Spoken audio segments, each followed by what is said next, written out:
It's showtime, and Oh, we we're are live. live. Look at that, 2 seconds in, man. Awesome. Yeah, here we are.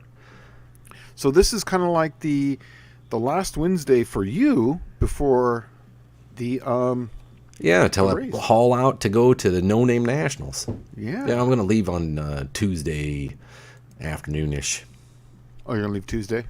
Yeah, well, Wednesday's a setup day, and see, I'm very unfunded that like I was Well, I'm more unfunded than I was last year. Last year I had the camper and all that jazz, and this year I don't have that, and I'm living in the suburban. I'm virtually a homeless man for that weekend. Yeah, we're gonna it's be- like a lot of people will be though. Yeah, I'm gonna be in my trailer, so Yeah. my race trailer. So it is what it is. Hey, you were saying that they have showers there, right? They have shower rooms. Yep. Awesome. And I just didn't see those last time. Whereabouts are they? Well, do you know the like the bar and all that stuff? I didn't know there was a bar. Yeah, there's a bar there, and Okay. so on the it'd be the northwest portion of the pit area. There's like a couple buildings over there. You had the garage. That's and where the, Deke sits. yeah, and for does tech. The tech, yeah. Right behind where Deke sits at in that covered area. There's two doors in the back of that garage, or in the back of that's the bar. So in the back of that bar is two shower rooms. Oh, okay. Awesome. Yeah. Well, since we got a few people in here, let's just go right on down the line. We got Mr. Rodder's Neighborhood. First, bitches. I don't know who that sucker is. And then we got Slant Daily Garage. What's up, suckers? We got Aaron, and we got Michael Schmidt. We got Jackie, got Bill, Buff Del Campo. Ooh, I didn't do a Buff Del Campo check-in. Do you A plug. Well, Plug. not Go only- I'm sub just to doing- Buff. I'm just checking just to check in to see where he's at on subs. So Oh. we're gonna have to do that. We should try to do that. What the Austin did last year, the opposite. It's the opposite polarity, right? Yeah, don't go unsub from Buff. Don't sub to Buff. Yeah, right. We don't want him to make it. Make it like that reverse psychology type Yes, thing. Right? that's exactly what they were trying to pull last year. We got Colleen, Mopar, man, 1978. We got Mr. Rick, Kevin, D150, Wendy English. Oh, I friended her on Facebook. You know that. So Okay. 38 POS Racing, Wendy English, and Buff Del. Oh, he's at 232 subs now. So Man, went up he's to better get 32. hot on it. Dang, Buff, you need to go panhandle for some subs. Right? You know what? I think once John Mr. Wilburn comes in here, the bringer of the No Name Nationals, I'm going to try to see if we can get just him to just kind of post up something or something, do something, man, because you're so close. I mean, you're not really halfway, but I don't know, man. I think Well, with where the was community- where was Damien at last year? Yeah, I don't remember what he had. It was a low number of subs that he Yeah. had for Mopars, Mustangs, and minivans, and he panhandled at the gate and ended up with 500 subs before the first day even was over. That was him. I heard Yeah. about a story about someone getting it at the gate. That was him. Yeah, him and Dizzy Izzy. Oh, they both. Dizzy Izzy. handheld? We called Dizzy and we were like, "Dude, what are you doing?" He's like, "Oh, I didn't make the number." We're like, "Get over here now! Start panhandling!" And next thing you know, he's ready to go. So All right, so Buff, check this out. Go there, get there on Thursday, and start handling it. Just get a little sign, you know. We'll do whatever for subs, you know. Oh man, let's go. The No Name Nationals leaving. David James is leaving now. Wow. I guess I don't know, and he says LOL, so I doubt it. But I'll be packing up and leaving Tuesday, so this weekend is going to be pretty tough for me. I'm behind on videos on my T-Bird. I actually have a video where I clearanced the intake manifold and made like a whole bunch of aluminum filings. But that's the next video I got to put up, and I'll probably have it up tomorrow. But I actually have it together, and I'm ready to. I've secretly lit it off, right? And she's the Harry meter's pegged on this sucker now. Nice. Sounds good. It sounds real healthy. You know, I haven't, since I've been thrashing on my Dart, I have not made a video. I haven't even thought about it. Well, that's the problem I get into is like when I get going, it's like, oh man, if I'm under the crunch, like, I'm not worried about the video. You know, I'm worried about just getting it there. Mm-hmm. And so Yeah, my list was a little long. Now, I do have good news for the people who care. Mr. Driveshaft will be here tomorrow. Oh, sweet. Yeah. So that means that I have to convert fuel into exhaust this weekend. And if that happens, then I should be ready to go. I've got my shifter all put up. I have my button. I just have some wiring that I'm doing right now because I could just crimp it, but I'm not that person. I solder everything. Yeah. So I got to solder. Well, when you're it all talking together. race cars that run like, there's a reason why they run 6 O's and they're consistent. Yes. And those are the little things. The little things. You can't have a butt connected wiring harness and expect it to make round after round after round. And especially how violent these things leave. I mean, it's still a 6.0 car, maybe a high 5, but it's still violence when this thing leaves and it comes back down to the ground. If you've never been in a car that launches like that, does like a 1.3 60-foot time, it's pretty awesome. It's pretty fun. Yeah. There's a reason why we stay, months and months and months in the garage for that little bit of fun. Well, the first time I ever turned mine loose, I had put it all together. It had a 410 gear in it and a really loose converter. And that sucker did a 125 60-footer. And all I saw was literally the sky, right? Nothing but the sky. And, I mean, had it not happened so violently and quickly, I probably would have maybe sat and taken notice, like just in awe, like, man, I created this thing. Mm-hmm. But it happened so quickly, I was like, oh my God, what the hell's happening? What was the first time that you actually released the button and then watched the car with, because you're comfortable in the car now at this point, you've experienced the violence, so you're good with it. And the car launches, and you just kind of sit back and you watch the hood just go over the horizon, and then you feel it catch, and then it just comes back down, and you just enjoyed the show. The first time like that happened was Verona. Really? Yeah, I don't have a transbrake button. It's all foot brake car. So, but it has a 2-step on the brake pedal, right? Oh, yeah. So, I did that for years. It does work good. Transbrake. It works good. Yeah. Verona was the first time it ever went up, and I was like, I was ready for it.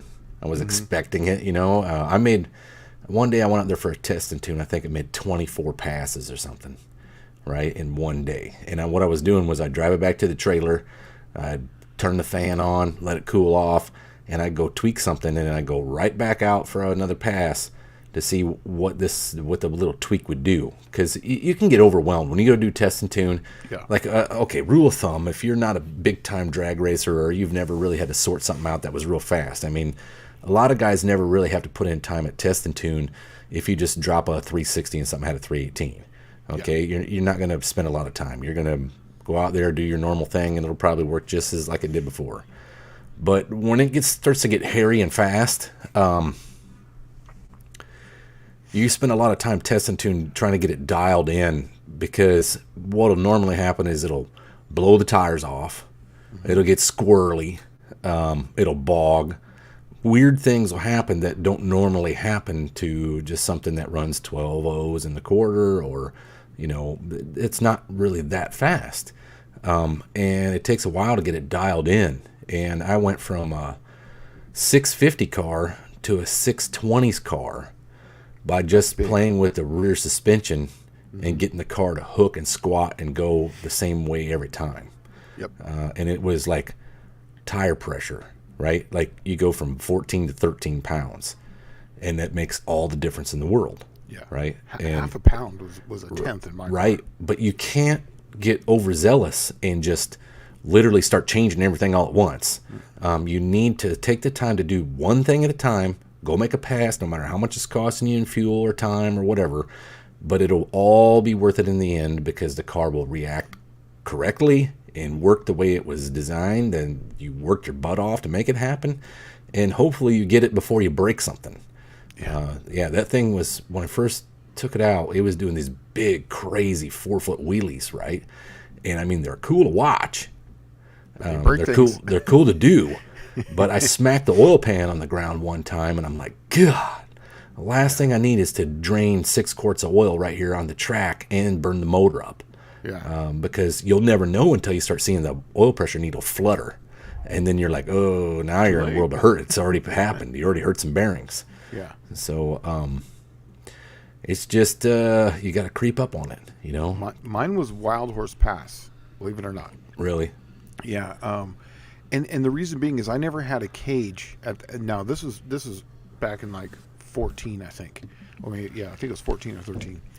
And I didn't have, I couldn't go faster than 10.0. And so we got there on test and tune day and the computers were down. So then at the time, my friend who was racing with me, his name was Eddie, he goes, hey man, they don't have anything turned on right now. Why don't you go out there and let's see what this thing will do? Because I had an ET Genie on there. So it was like just cutting all the fuel out of it. And I had a 750 carb on it. So I went and took the carb off. I took the ET Genie off. I put my 950 on there. I tuned it up and I went out there and I put it to the floor and I released it. I had one of those Terminator buttons that had the long throw on it. So I got it so it was a the mechanical button? Yeah. And so, man, I released that thing and I remember watching the horizon go away and then it carried out and I was just about to hit second gear and that thing settled back down and I was like, ooh, this is a good one. And it went out and that was I went like a 970 that day or something, and the car wasn't even really tuned. It needed more fuel, and it was actually a little scary because it was running just a little lean, and I had timing taken out of it, and it's still in a 970, and I was like, whoa, yeah, like, that was my first time. I was like, wow, this thing's an animal. Yeah. So we got a couple questions here, but it's mostly just, Patrick's coming in. He's saying hi, Shane. Hi, Dallas. Mopar Man 78, Mopar, and then. Hello, everyone. Frito pie and beer for supper. Awesome. And their Dust Devil Garage is asking me a question. Shane, how's drive shaft situation tomorrow? Drive shaft situation is tomorrow. So that's a good thing. For those of you on the other side of the planet, on the upside down side, the prop shaft will be in tomorrow. That's right, the propeller shaft. You know, Chrysler still calls them propeller shafts in their book. That book, do they? Bible showed. Yeah, they call it propeller shaft in there. Yeah. Yeah. David James is asking, what's the itinerary for next weekend? Well, right now it's planned that Wednesday's a setup day. Thursday is going to be set up and probably tie up all the loose ends me and John Wilburn will be doing up until we leave. I think is it 7 o'clock or 5 o'clock? We go to 5, and we head over to Lambert's.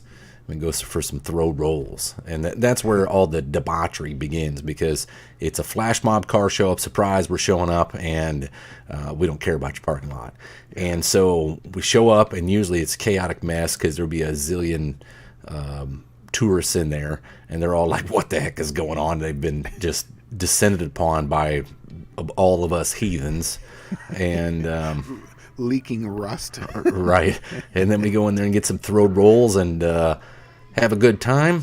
And then we come back. I believe the movie starts at 9.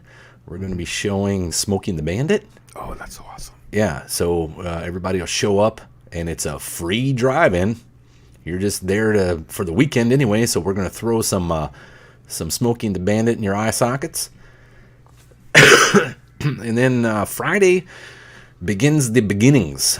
So I want to say it's like 10 in the morning we do the picture, and then we're on to some brackets, test and tunes, call outs, monkey biking. Oh, speaking of that, I need to get my monkey bike running. I need to make sure it runs. When's monkey bike race? I'll rate it for you. Actually, I've already thrown it out there, and I got somebody that's actually shoeing the I don't know if you call it the AHRA. No, it'd be the No Name Nationals. Arming.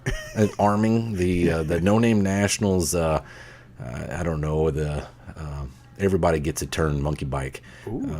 But this guy, okay, so, and I'll tell you who it is. It's his name is Scott. I think it's Schmidt. I think that's his name. He does Heaven's Mopars, right? Yeah. And he flew in last year to St. Louis and then bummed a ride down to Sikeston. And if you remember, he was virtually the homeless guy. Yeah. He had no tent, no nothing. And he was just backpacking it with everybody down there all year, or like the whole weekend, without having anything, no car in the hunt, no nothing.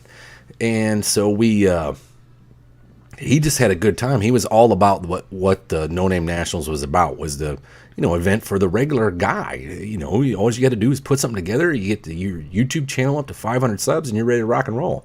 Yeah. And that was Scott.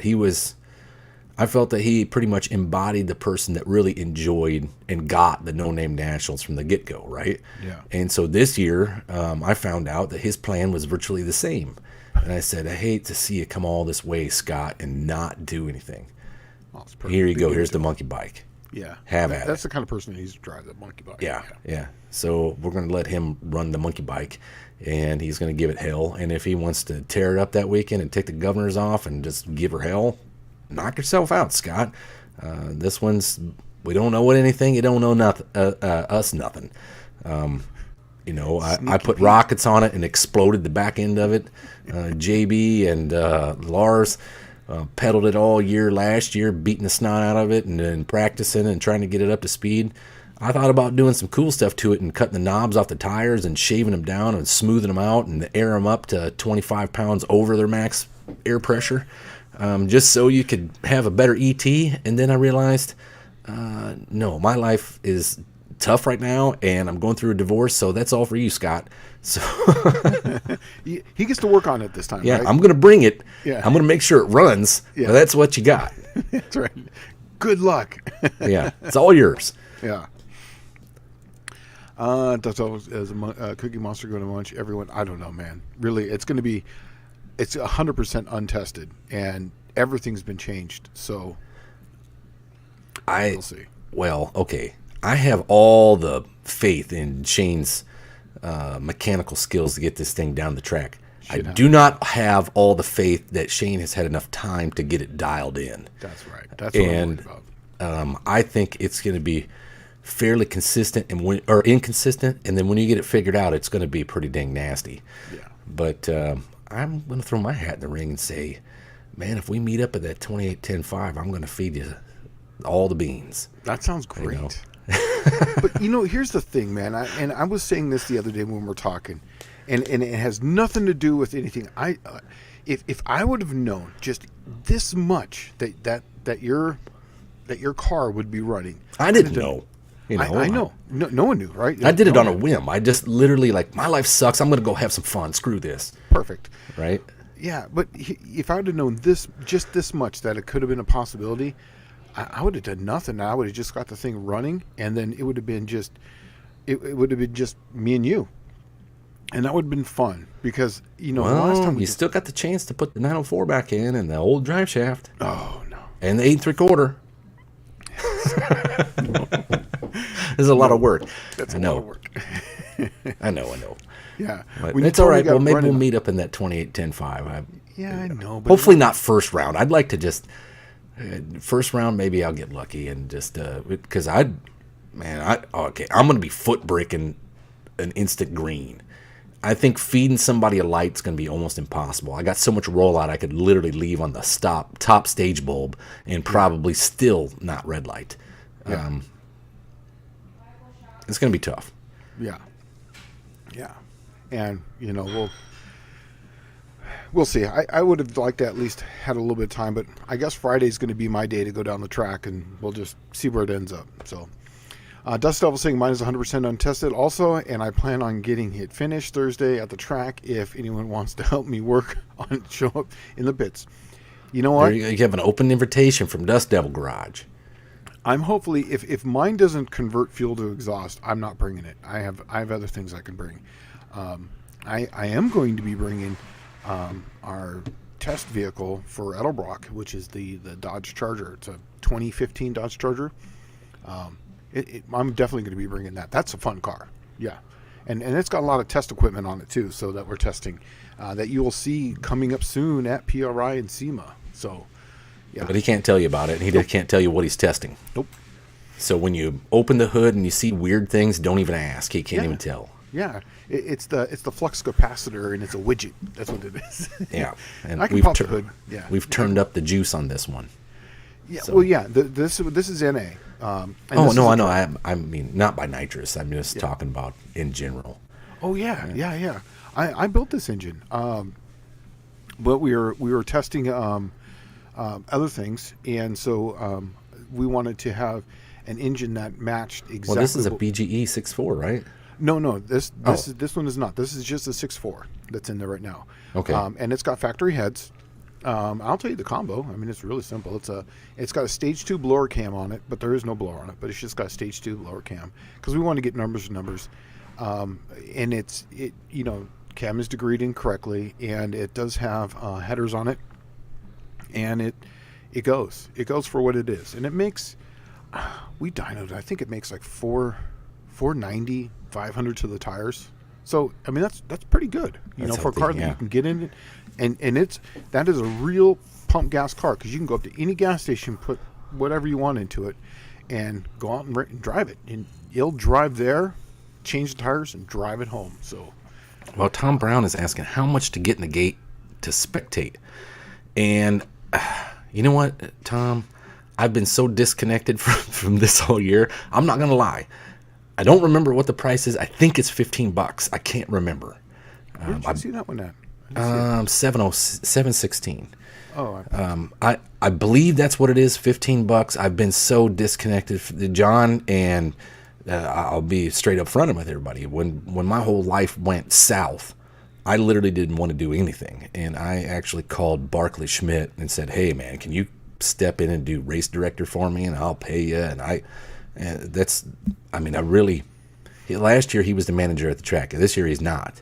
He's going to be kind of just taking my stead, and I'm just going to have some fun there. But I just couldn't keep my thumb on this whole thing this year, so I ended up having Barkley do it. And so John and Barkley have been working together trying to get this thing put together, and then I'll get a phone call just to let me know what's going on, really. I'm thinking it's $15. I have a flyer here somewhere. Let me look real quick. And while you're looking that up, I'm going to read the next one. And it actually, both of us can answer this question because you have one and I have the other. Clayton's Toolbox. I'm having a hard time deciding between a Ford 9-inch and an 8.8 Ford. I have purchased both. Laugh out loud. That's a car that will be mainly raced. What's your experience with both? Okay. I personally have never had an 8.8, but I definitely have had friends that have had them, and I've seen them run. They handle a lot of power, and they're good for an inexpensive type of rear end. If you have a Ford 9-inch, my preference, if you're going to be running a lot of power, depends on what you're going to be doing with this. Mainly raced, but what kind of time, how much power, so on and so forth. If you're, let's just call it 1,000 horsepower. And I'm just taking this number, but if it's 1,000 horsepower under, I would say 8.8 because it doesn't take a lot of power to run, and they're pretty efficient rear end, and they work well. If you're going to be 1,000 horsepower and above, I would just say go with the Ford 9-inch because it can take pretty much whatever you throw at it. It's a pretty good rear end. I have the Ford 9-inch in my Cookie Monster, and I got 40 spline axles. I mean, those things are this big around. You're never going to break that thing. So, what's your experience, Dallas? 8.8 Ford is actually just a copy of a GM 12 bolt. Yeah. GM 12 bolts are tried and true, but they do have their downside. Okay, one, an 8.8 has a better, more comparable high point angle than a 9-inch Ford. It will eat less power. So if you want to make, so Shane and I have talked about the 28-10-5 in Southern California, the group that we ran with. A lot of the guys were running big cubic inch small blocks with small transmissions, turbo 350s, C4. They wanted something that wasn't going to eat up a bunch of power, right? We would thrive on stuff like 8.8 Ford. If you could get away with an 8.5-inch Ford, that would be even better.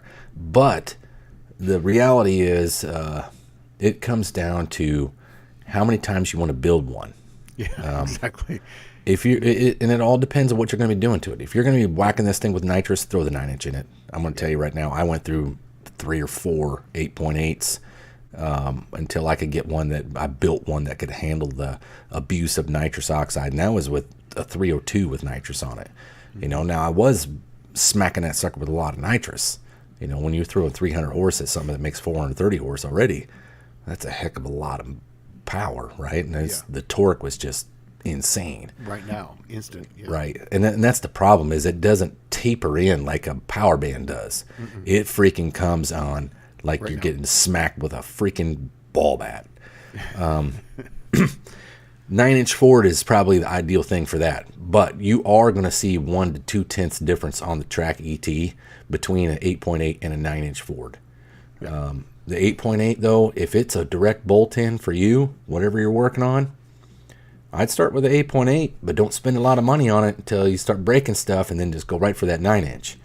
But if you're just wanting to get the car together and get it, if it's something that's less than 700 horse, your 8.8 is going to be fine.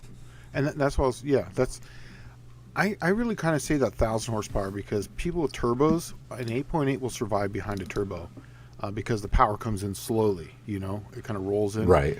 It's not like a nitrous. And I don't know, nitrous or in a supercharged car, I just go straight to the 9-inch. Just not when you mess with it.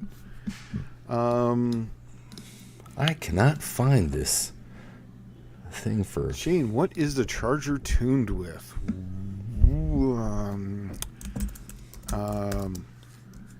I can't really speak about it right now. Yeah, I can't really say much about that one. Sorry, Patrick. But Patrick, I didn't really have time because I was actually in the garage working on my race car and doing a wiring up until 6:30 today, or maybe 6:15. I forget what time it was. Right before this, so I still have all my dirty clothes on. So as far as I didn't really have a hardcore tech talk set up, so I'm going to be talking a little bit about the trans cooler that I came up with that's in the Charger that was released last year at PRI, and how I've been beaten on this Charger, and how I can't get this thing to overheat. So, and I got some pictures and stuff I'll show you. But as far as your question, I can't really comment on that right now. But we'll talk more after PRI. Here we go. Next one. I have a 2022 Dodge Ram 2500 standard cab with a 6.4.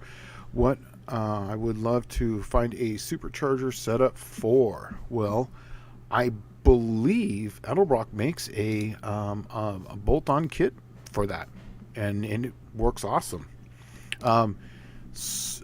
If you send it to slantdailygarage@yahoo.com, your information, I'll make sure to get that over to you. So I'll tell you the link and all that stuff and what you need. So, see here. Oh, Junker D saying $17.50 to spectate, $82.50 for participation is what Junker D saying. Yeah, it's $17.50. That's right. I remember that from the beginning of the year. That's right. Was we had to increase the price because we got whacked with extra fees this year because everything's went up. Right. Everything goes up, man. Yeah, well, I mean, it all has went up, so we ended up getting schwacked with more money, so we ended up having to increase the fees. And $35 spectate both Friday and Saturday. So, man, he's going right to the itinerary. Thursday, free smoking the Bandit on the outdoor big screen. Dude, that's going to be awesome, dude. I cannot wait for that. It should be cool. I'm going to have my AHRA merch up there, so I'm going to be selling stuff hopefully at the same time. I want to be sold out with all the AHRA merch by the time the thing's over. Yeah, we're going to try to... not the movie, but the event.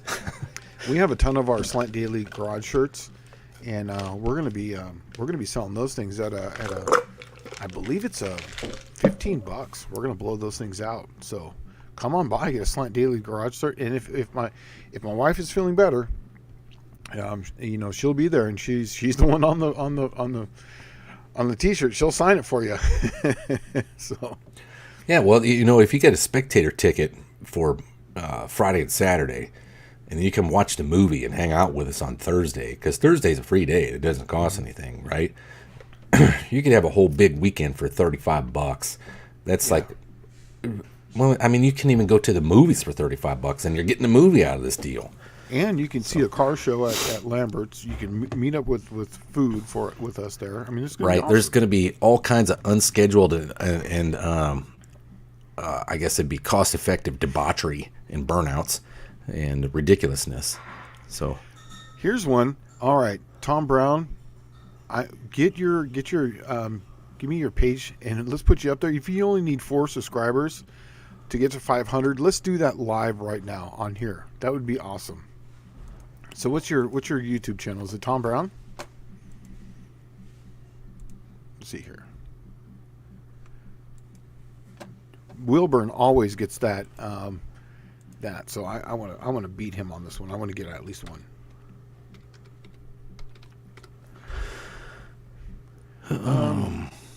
What's his YouTube channel? I don't know. Hopefully he chimes in here and it tells you what it is. Yeah. I'm wanting to say it was because he does metallurgy, right? Like this guy does like metal making. Like he forges stuff, right? He sent me that bottle opener. Remember? That's that guy. Yeah. Oh yeah. Because I left all the stuff in the box with the cam, right? Yeah. One Eye Cat is right. I just did it myself, and it's all Tom Browns. There's honestly 200 Tom Browns on YouTube. Yes, there are, because I just Googled it and I got there's pages of them, so I gave up. Yeah, he does.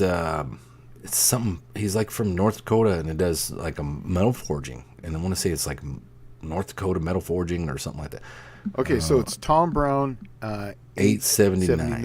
All right, so let's look at it here. Tom Brown 879. I'll put a link up here real quick. See if does it come up? Tom Brown 879. Oh, he's 501 now. All right, you're done. You made it. You're eligible. Now you just need to go register for the No Name Nationals. You made it. Yeah, you can bring your stuff down and beat on it, or it doesn't matter what it is, really. Yeah. Whatever you bring down. There was guys that were bringing 4x4s and all kinds of stuff last year just to have fun, just to hang out with a bunch of YouTubers and have fun, and or like literally you could bring anything and put it in the burnout contest. Anything. Yeah. Right. And while you guys are well, Kim last year did her monkey bike in the burnout contest, right? So. And while you guys are on this whole thing of subscribing, go to Buff Del Campo. I'm going to put it up here again. I'm trying to get this guy in there, man. Oh, here's Damien at the bottom saying that he's now at 502. So you're in. You just need to go register at the Square site and get in on the dang thing. Yeah, and then go to this one here too. Buff Del Campo. Him and Kim they rebuilt an old Slant 6 in their Duster, right? I believe it's a Duster, yeah. And it's just awesome. I love those guys. Yeah, Buff is saying that Kim won the burnout contest with her monkey bike last year. Oh, she did? Okay. Yeah. There you go. Yeah, that's awesome. When was the monkey bike stuff? Because I was only there on Saturday. Oh, well, the burnout contest was just like it is this year. It was Friday. Right? Yeah, so we did the brackets and burnout contest, and then I think Saturday was eliminations of monkey bikes on Saturday. Yeah, that was fun. I watched that. That was good. Yeah, well, I remember seeing two hacks pushing that monkey bike off the line with his feet, trying to get out of the hole faster. And nobody can compete with Roland, right? Yeah. Like Roland had them all beat. He had figured something out with either with clutch or governor or something. And Buff Del Campo saying it's a 72 Valiant 4-door.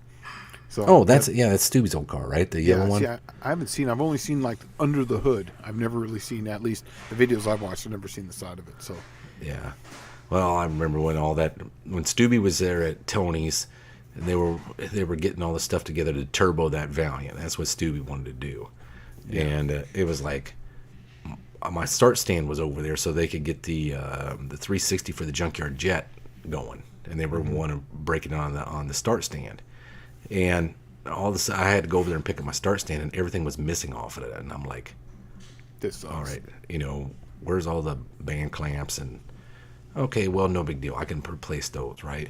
But then the battery was gone, and I'm like, where's the battery, right? And I asked everybody, and they're like, we don't know what you're talking about. And they'd show me some scuzzy battery, like, hey, here's your battery. I'm like, no. Mine was literally like a 1-year-old. Yeah, right. And it better reappear. And come to find out it was in Stubby's car. Oh, I just thought that was the shop battery. Yeah, okay, bud. Even if it was, you can't just take a battery. Especially nowadays, man, batteries suck. Yeah, and what sucked is, Austin went and bought me a brand new battery because he was like, hey, we borrowed the stand, and I feel bad that it's gone, and I'll be the stand-up man, and he bought a battery. And I'm like, man, Now I feel bad, right? So I'm like, hey, all right. When I confront Stewie and I say, hey, you got my battery? Oh, no, this was the shop battery. And I'm like, let me look at it. Oh, yeah, that's it. Okay. I gave him the brand new one in place. And then I think he disappeared. I don't know. Buff Del Campo saying that he didn't get the battery with the car, by the way. I don't know where it's at. I think it's in Tony's red Dart. Red Dart? I mean, the one I have? No, the GTS. Oh, okay. This 273 car. Also, too, right here, Junkyard D is saying, also, Big Mike needs like 3 to get 1,000 on 90 day today. On day 90. I don't know what that is, but Yeah. I mean, if you got some time, go over there at Big Mike's Hoopty Barn and click the like and subscribe on that dude, just so he can get over his 1,000 if you haven't already. Yeah. Clayton's asking me. Dallas, do Yeah, you run do a you- locker or spool in the T-Bird? Yeah, it's a spool. Yeah. I'm running a spool too. It's the only way to go. If you want to see like what it's like to turn with a spool, go back to the video where I pulled it out of the garage and I had to do like 7 3-point turnabouts in my own driveway just to pull it into the other garage. And I was it pushing it by underpowered? hand. No, I was pushing. Yeah. Yeah, when you're pushing it, literally it's like getting a running start and then turn the wheel a little bit and then it it's has like you all got the the brakes stored on. energy in the tires and then you can roll forward. Yeah, it was terrible. I was pushing it, and I ran out of gas literally trying to push it in the garage door. And I'm like, God, this car is so easy to push in a straight line, too. Even if it's uphill, it doesn't matter. It's so light. And I couldn't push it. I was just, my legs were shaking, and I ended up having to call my neighbor. And then somebody commented in the video, like, oh, perfect timing for that dude to show up. Well, it was, because I called him to help me push it in the garage. Like, I couldn't get it that last 20 feet. Yeah. Yeah. Here we go. And Shane, tips on tightening the lower control arm pivot arm. Oh, you're talking about on that nut. So you must have the. Did you put in the polyurethane bushing into that? And if you did, yes. If you look at where the pivot comes in, there's like a pin that sticks through, and then there's a nut on there. There's a little piece of metal that sticks out. It's about about 1/2 inch thickness, and it's about 1 inch or so in diameter. And then you can get a pair of like I don't use vice grips, but I use like the Nipex. They're like adjustable, and then you can hold it with that, and then just ram it in, and it does work. It works really good. So that's how I've done mine. Well, there's a couple things here. Turbo Tom saying, I only need 90 subs to hit 500, but I'll be there anyway. I'll tell you what, Tom, with 90 subs to go, I'm telling you, there was guys panhandling with like 300 to go last year, and they made it. So bring your junk like you're going to go, and then panhandle for your 90 subs. You're going to have them. Yeah. You don't have to worry about it. The community will pretty much support you. Yeah. Remember, there's like probably, I don't know, 500-600 YouTube channels represented there. So, I mean, there's gonna be somebody that's not subscribed to you. Tom I'll Brown tell you says he's going to bring his 71 GS with about 250 horsepower and 256 gears. Oh, well, that's like a That's Slant 6 then. It's actually perfect. faster than my Slant 6. It's the perfect burnout car then. Yeah, that's right. Yeah, once you get them tires moving, it's not going to stop. I think what I'm going to do is at my booth area there is I'm going to have everyone come over and then sign a piece of paper, then just kind of tell what their subs are, and then go and subscribe. So if you guys just come by my area, I'll just have everyone put a list up. So if you're 90 away, just come by and just everyone sub to it, and that way we'll see what we can do as far as helping people out. So, okay, let's see. Mostly all parts of rust. Turning isn't too bad driving, but pushing it is ugly. Also, too, what I noticed is I had a spool in my car for a while, and on Kearney Villa Road, and Dallas knows this area, just south of Miramar Road, between Mira Mesa and Miramar Boulevard, there is this uphill turn that slowly turns to the right, and there's like all this industrial there, and they would have water that would be running across that area, and it's this slight uphill turn to the right. I think I know what you're talking about. It's right there it was right before you get to JBA. Exactly. That's exactly right. Yeah. And that little turn up to the right there, man, you would get you would get that. You literally almost lose it right there because it was just enough turn to where the tires would unload on the inside or try to load up. It would just go shudder. back. It would shudder, and then also too with that water going across. Man, it was brutal. Brutal. Yeah, you don't want to drive in the rain on a spool. No. And turn. Somebody was saying that racing is not too bad. Somebody was asking about an axle braking. So Clayton's Toolbox says that right here. if an axle breaks when racing with a spool, do you have a hard, sudden turn? Is that true? I have broke one with a limited slip, and it was no big deal. I've never broke one with a spool, Neither have I. but I could see where, no, it would act like an open rear end. It would act just like an open rear end. And if you want to see how much open rear ends were used, go back to some of the 60s photos of Top Fuel dragsters, and you'll see them doing burnouts with one tire spinning. And that's because they used to use open rear ends. That way the car didn't skate around. Yeah. And that's what was hard about them when they had a spool in them, is those cars would skate around when the clutch would come in fully and it would start making power on the top end.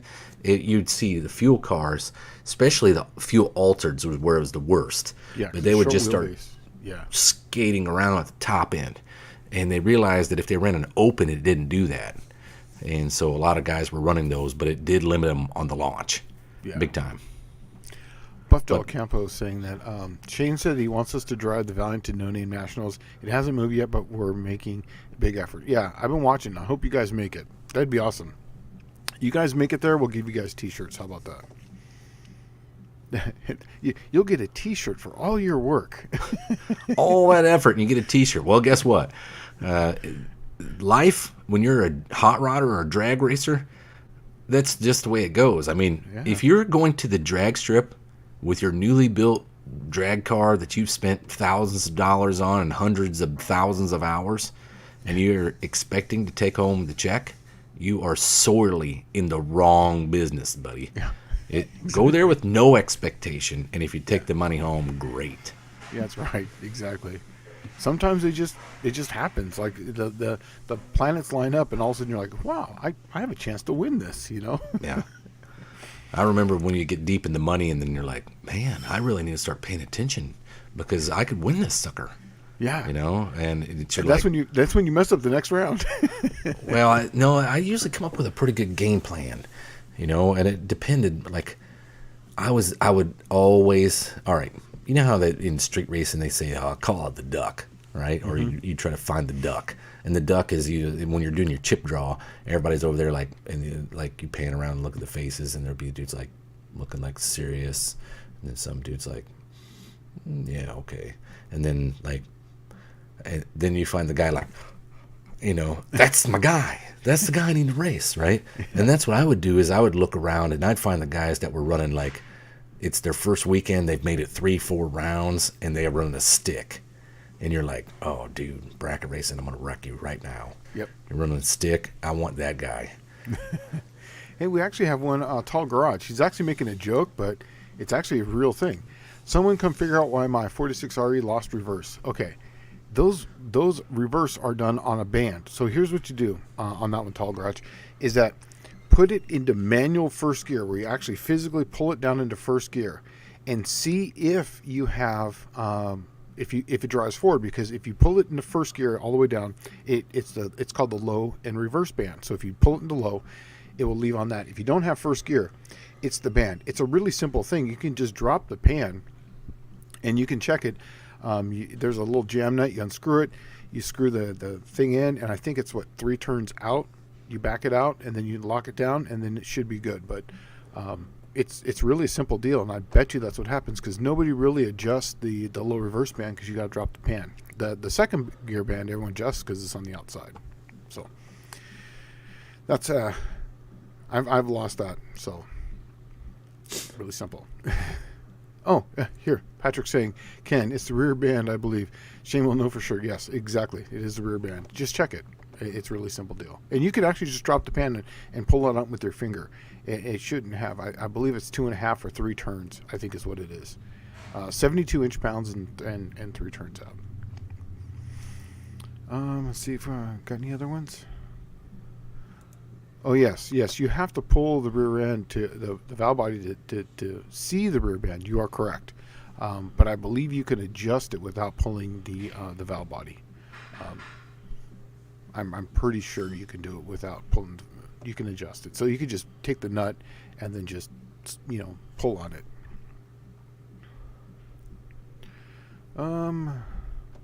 Anyone else?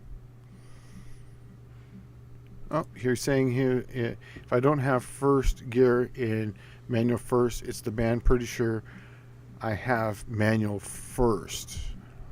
Well, because that one has to apply, but that's the one that is usually the problem for reverse. So, Is the 46RE sounds like it's electric, right? Does it have a solenoid that controls reverse? well, it's still on the band. Usually the electronics are going to be for the shift patterns, for like the solenoid for like lock up and how it's going to shift. But it's going to have, it's still going to be electric, but it's still going to be on a band. So the solenoid is just doing what the spool valves used to do. yeah, yeah, but it still has a band in it, and yeah. I don't think Dang, we don't have anything to. There's no questions. No questions. How did you guys come to Tech Talk without any tech questions? But what I can talk about is what I'm doing with my nitrous. This is plumbing my fuel line. So when I used to run nitrous before, and then before there was books, you've heard me talk about it many times. I used to blow them up all the time. One of the reasons why I kept blowing them up was I never really had from the regulator to the solenoid. Now I had a deadhead system, but then I even put it on a return. I was still having the same issue. So when you start the car up and you have a fuel pump, and you have the solenoid, you still have air in the line between the two.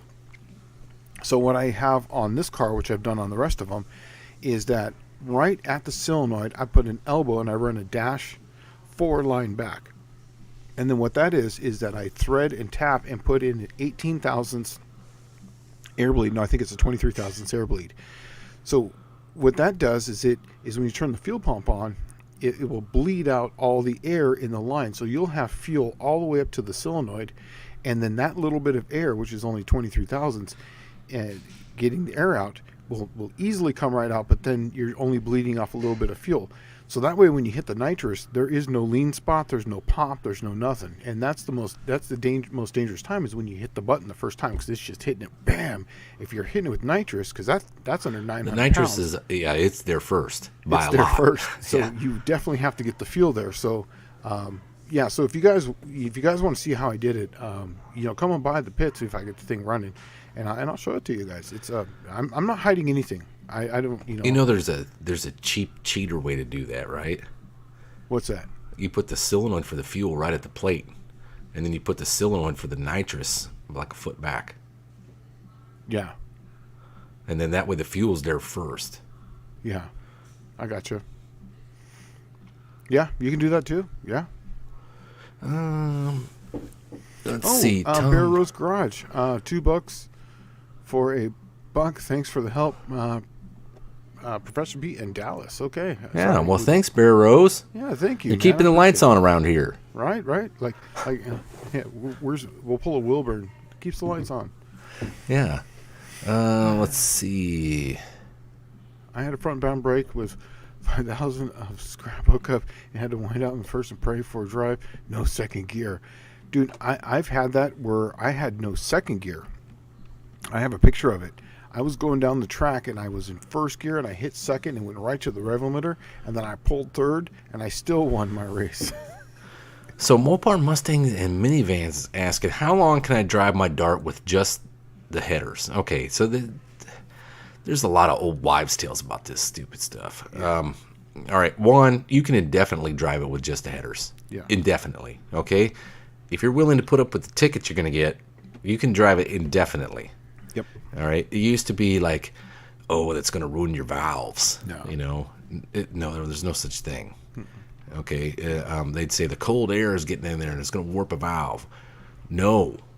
That's exit only, right? And I mean, like, there's always exhaust coming out of there. Lots of pressure. Yeah, so that's just a wives' tale.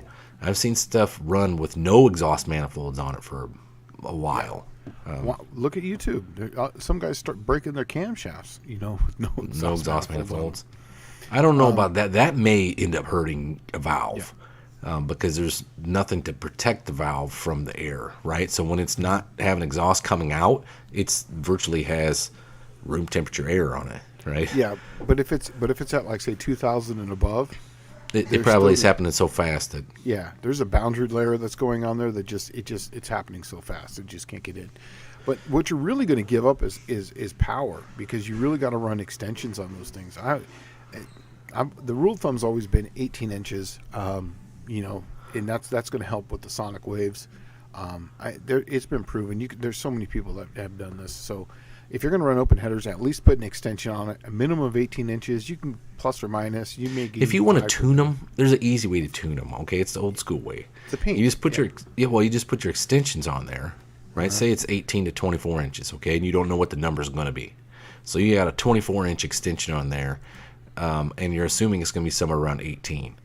What you do is you take a crayon and you draw all the way down that entire extension length, and you start the car up. And where it stops melting, the crayon on the header is actually where the tuning is at. But it's not going to be because eventually it will melt off all the crayon. It will. Yeah, I think you're talking just for like maybe 2 or 3 minutes, right? Right, where you start it up, you'll see where it burns it the most easiest. It'll just burn it off like gone, and all of a sudden it'll just stop burning it. Mm-hmm. It'll be where the header cools off. Now, if you leave it running for 2.5 hours, of course, all that's going to come off. Yeah. Right, but that was the crayon way. Shane was saying paint, and I'm sure it's the same thing, except for it just takes longer for it to burn it off, right? Yeah. I've never had good luck with either one of those, paint or crayon. It's just because maybe it's just because I forgot. I put it on there and they just never came out right. But it was always right around 18 inches. 18 inches has always been the magic number. Okay, so way back when I was a young teenager and we used to buy the blackjack headers for $99 for a small block Chevrolet, right? Where the paint stopped burning on because you would paint, like you would put your extension on, and then you would have your exhaust run off the extension generally, right? The guys that put their exhaust directly on the header, you're not even gaining anything, right? You literally needed the extension on there, and then it tapers down to your exhaust size. Yeah. But we used to paint those all the same. Like the blackjacks came unpainted most of the time, and you'd put. All right, so you used to go put. God, they put VHT header paint on them, right? You spend $18 a can, whatever it is. The cheap way to do it was you used to go buy grill paint. Yes, that works. Grill paint's meant for like 2,500 degrees with coals sitting on it, right? Yeah, exactly. And that stuff works, and it'll be like $3-4 a can. And we used to paint the headers, and then you'd paint the extension with that grill paint. Now the grill paint will burn, but generally when you put like the VHT header paint on there, especially if you did white, wherever it stops turning brown, that's where you cut that extension. Right, because it will brown. It'll turn like a marshmallow color, and then it'll get extra cool in one spot, and going back just remain cool. That's where you cut it off. Yeah. Okay, so Tom Brown's asking, are the bracket races going to be on an instant green tree also? No, they're on a regular sportsman bracket tree. Yeah. So anyone has a chance. Even Mr. Mopar Joe. Even Mopar Joe. I'm actually trying to find a website here for the next question here, so that way he can see it. But One Eye Cat's asking on my 727, where does the neutral safety wire go for the transmission? Okay, so one of those is going to go to your solenoid switch, and that's going to ground it out. So typically on the 727-904, they're on the driver's side, they have 3 little pins sticking out, right? And it goes right on to the comb, the rooster comb, right? And so you're going to have wire coming in, and then one wire is going to go when it hits, like, say, neutral or park. It's going to go and ground out to the starter, the solenoid switch is actually going to ground that out, and the other one's going to go to your reverse lights. So so that way the lights light up. So yeah, that's where they go. So Clayton's Toolbox is asking, have you ever run across a dual quad tunnel ram for a 351 Windsor? I've never seen one because I've never been looking for one, but I'm sure they're out there. I've seen some for 289s and 302s. I can't see why there wouldn't be one for a 351 Windsor. But Clayton's Toolbox, if you do want a single plane intake manifold for a 351 Windsor, I just so happen to have a Holley Street Dominator. So so on the neutral safety switch, you're going to have the black wire. See here. Oh man, it's a very tiny little picture, but you're going to have a black, a yellow, and then a black with a white stripe. And it's just telling me I can't read this. It's too damn small. Sorry.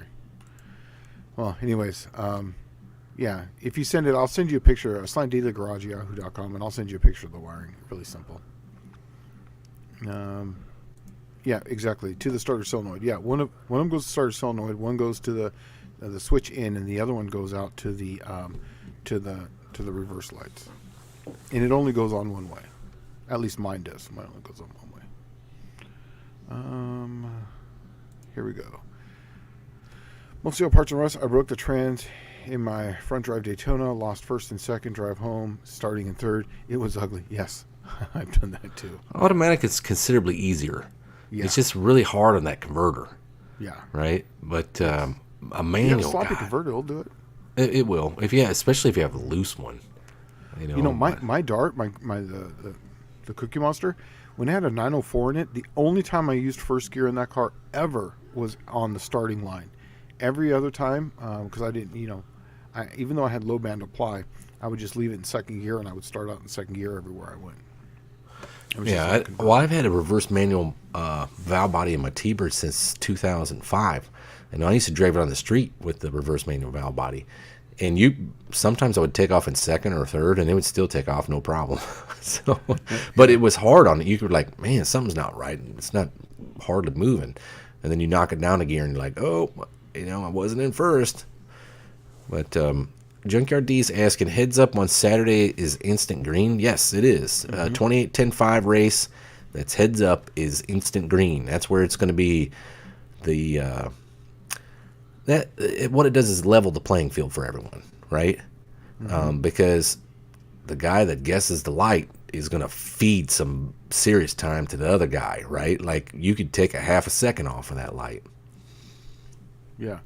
Here, this is right. Okay, 3-wire centers to ground for the neutral safety switch. That's the one that goes back up to your relay.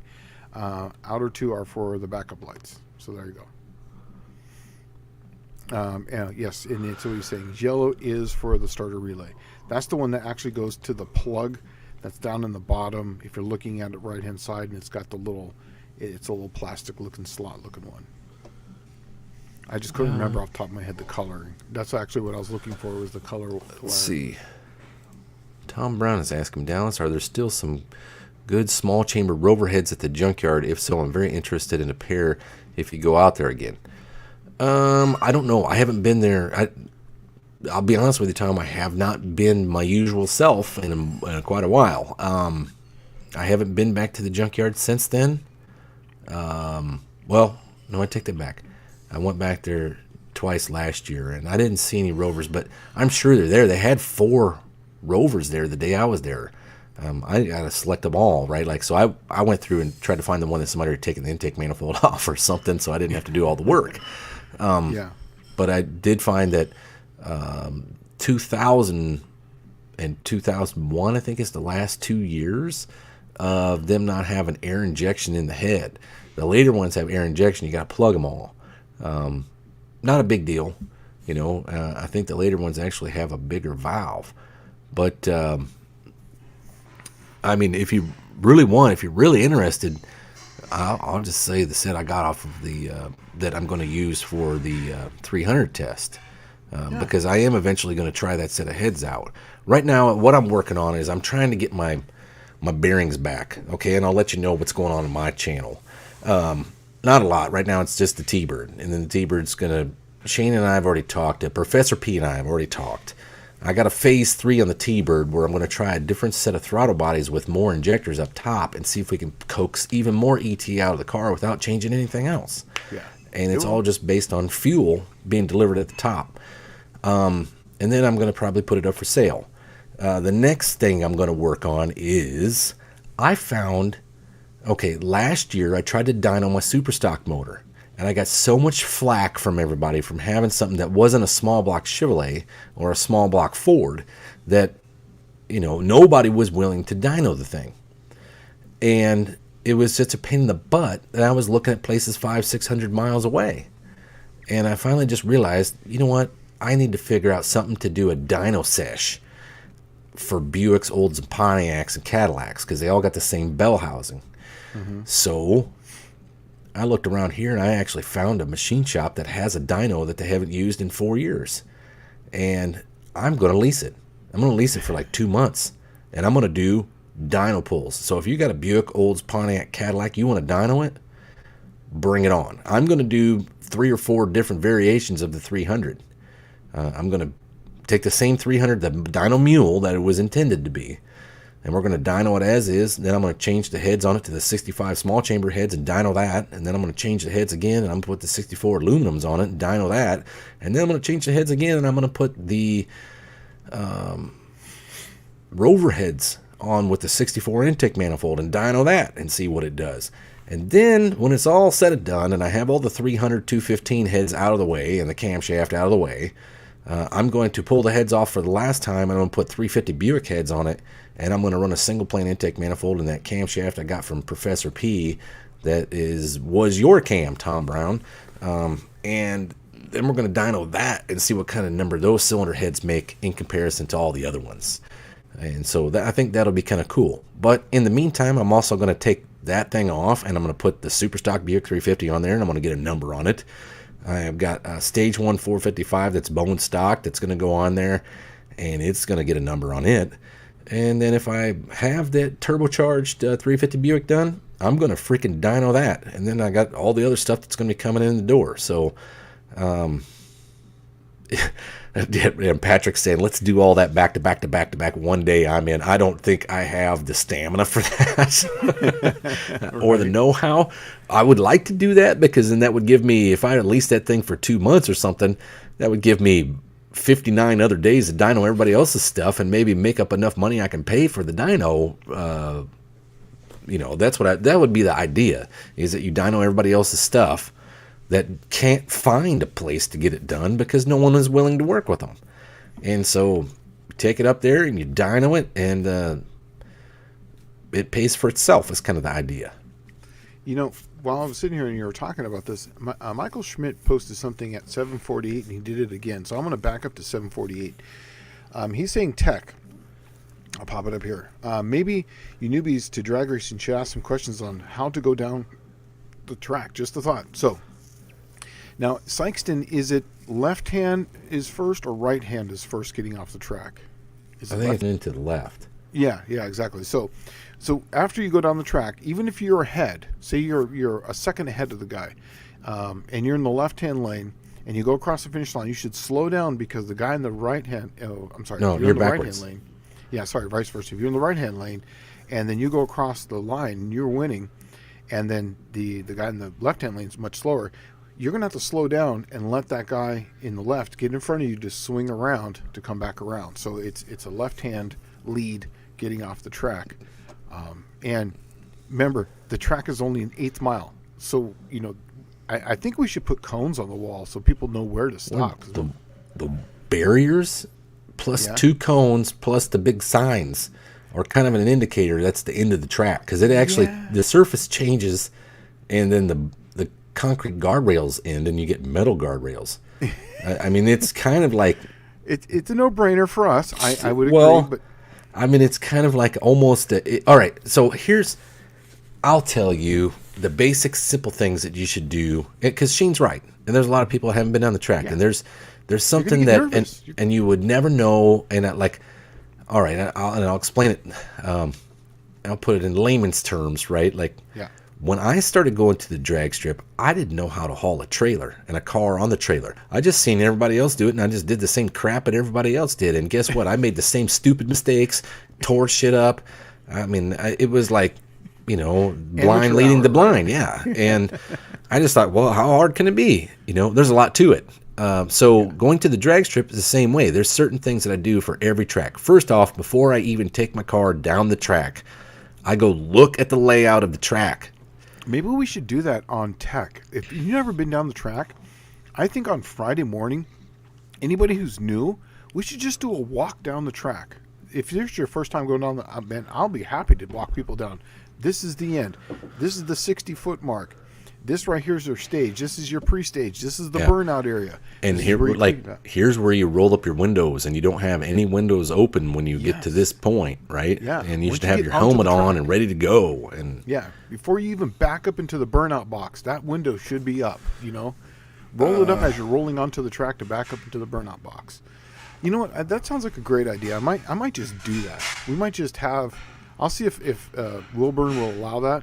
We've never been down the track before. We'll just do a walk. Yeah, there probably should be some things that we talk about, like, if you're new to the track, what you'll see is your guys go up there in regular street tires and do a burnout all the way up to the line.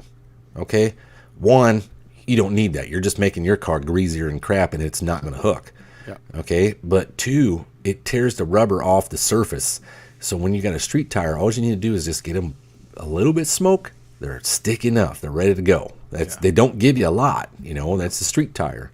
Yeah. And they got a compromise between hooking and longevity. Otherwise, people would be really mad if your tires went away in 3,000 miles. Yeah, and they actually get slicker the hotter you get them. Right. On They street get tire. they get gooey. Like all the oil from them comes to the surface. Yeah. And that's why they don't last very long once you get them too hot, because they fall burn apart. up. Yeah. Tom Brown's asking, what spec of helmet do I need? All right, so you need a... All right, this splits off. It's a... Isn't it 2015 and up? Maybe it's 2015 and up. Yeah, Yeah, I think it's a 2015 and up Snell 2015 and up, right? So it can be a Snell 2020, a Snell 2025, which they don't exist yet, so don't worry about that. But it cannot be a Snell 2010. Yeah. Okay, it's expired. Now, the sucky part about this, all right, it's split into two separate categories. If your car is going for road speed, let's say you're running the 8th mile and it's only running road speed, like say 80 miles an hour at the end of the track, okay, you can get away with having just a DOT motorcycle helmet, because those helmets are tested at road speed. Yep. Right? So once you start getting over road speed, which I think in the AHRI rulebook was 1190 or 1170 or something in the quarter mile, and then I think the 8th mile is like 750 or something like that.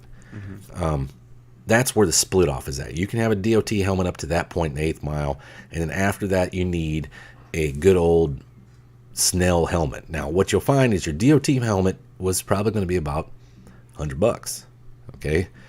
Your Snell helmet's going to be about $300. Mm-hmm.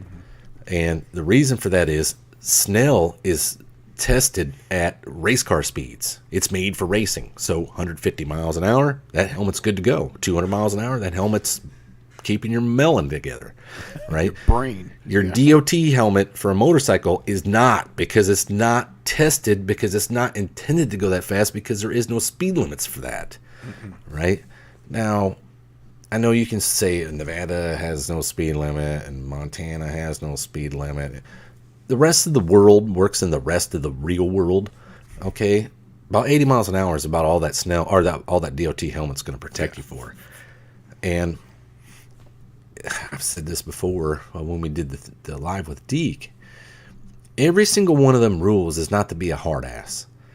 Every single one of those rules is written in blood. Someone either died or was really injured for that rule to be written. Okay? Mm-hmm. I'll explain one to you that you may not understand, or you don't know the history of this stuff. Balaclavas and fireproof gloves were not required in top fuel cars until the 1960s. Okay, a balaclava is the sock that you put over your head like a firefighter uses. That's fire resistant. Okay, fire retardant. Up to a certain amount of time, yeah. There is a reason that they have fireproof suits in those cars now. There was a guy named John Mulligan, the zookeeper. Okay, John Mulligan had a unique situation happen where it kicked a rod out and all that oil hit the headers, and then it came through a small hole in the firewall of this dragster. And what it did is it narrowed all that fuel down and all of that nitro, because there's tons of nitro in their oil. Okay, it doesn't all get burnt. Usually they get one round out of the oil and they take it out and it's half oil, half nitro, and they throw it in the trash. But what it did is it became like an oxyacetylene torch, and it burned John Mulligan in that car going 200 miles an hour with vaporized oil that was essentially focused in one small area, and it burned that guy to death in the car. And it was just one of the most horrendous things that you'd ever seen, because I mean, literally John Mulligan burned to death in the car trying to get out, shutting the car off at the big end of the track. And I mean, yes, you might not be running top fuel, but the reason why they got that helmet rule is because someone somewhere along the lines got killed not having a helmet or having the improper helmet for the speeds that they were running. So it's your life, it's your safety equipment, you know. And now here's a good one that I'm going to expand upon.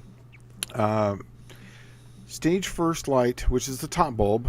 Let the other guy stage before you light second light, stage light. Don't stage both before the other guy gets there. What he means by that is don't go in there and double bulb. That means top and bottom bulb. Here's the thing, is that if you do that with a person who's a racer like me, Dallas, or someone who's been there, we're going to make you wait. You're going to sit there. I'm going to actually pack my gloves. What happens today's drag racing is there's a thing called crosstalk and stuff like that. Yeah. And what happens is when you double bulb somebody, you literally give them 7 seconds to get their shit together and get staged, or they get timed out. They automatically lose. And you'll find yourself getting your butt kicked back in the pits. Mm-hmm. That's what happens today.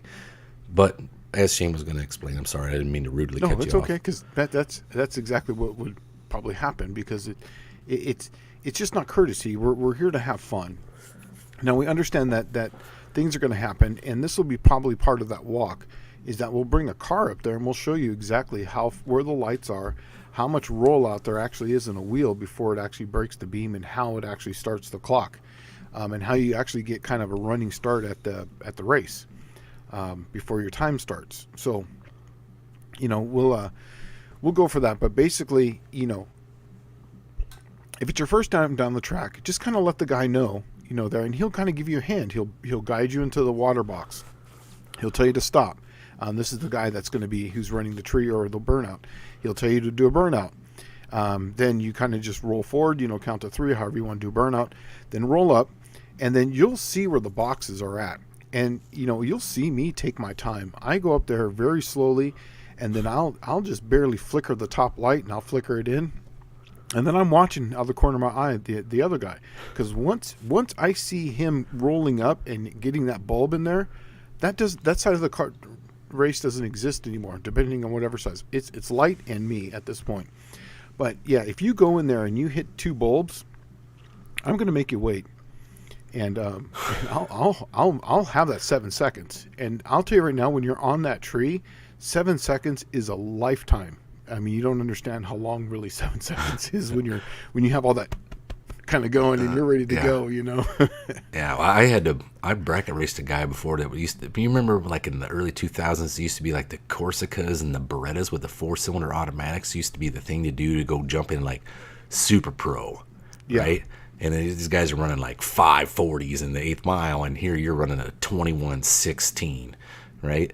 And they would show up, and I had to wait on a guy 17 seconds, right? And it felt like eternity. Mm-hmm. You know, I'm just watching this car become a dot down at the end of the track, and I'm up on the converter the whole time like, God, don't boil over, right? Yeah.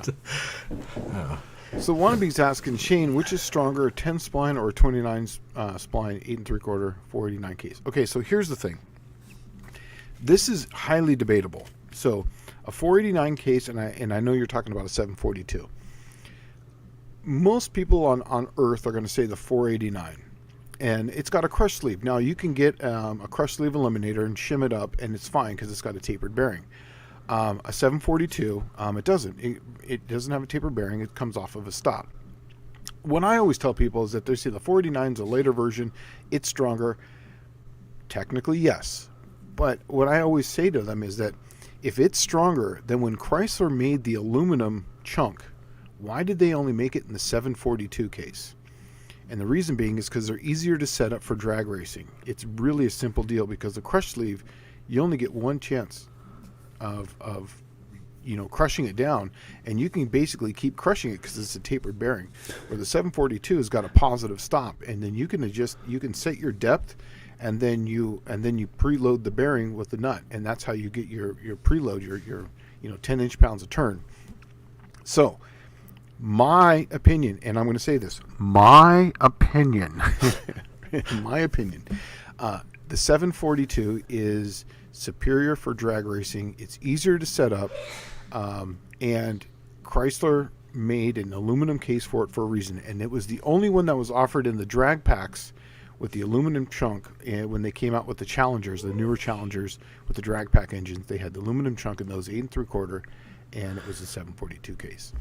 So that's my spiel on it. I've had both. I've broke just as many 489s as I have 742s, but every time I broke them, the 742 was light years easier to actually set up and change. So there's my little spiel on it.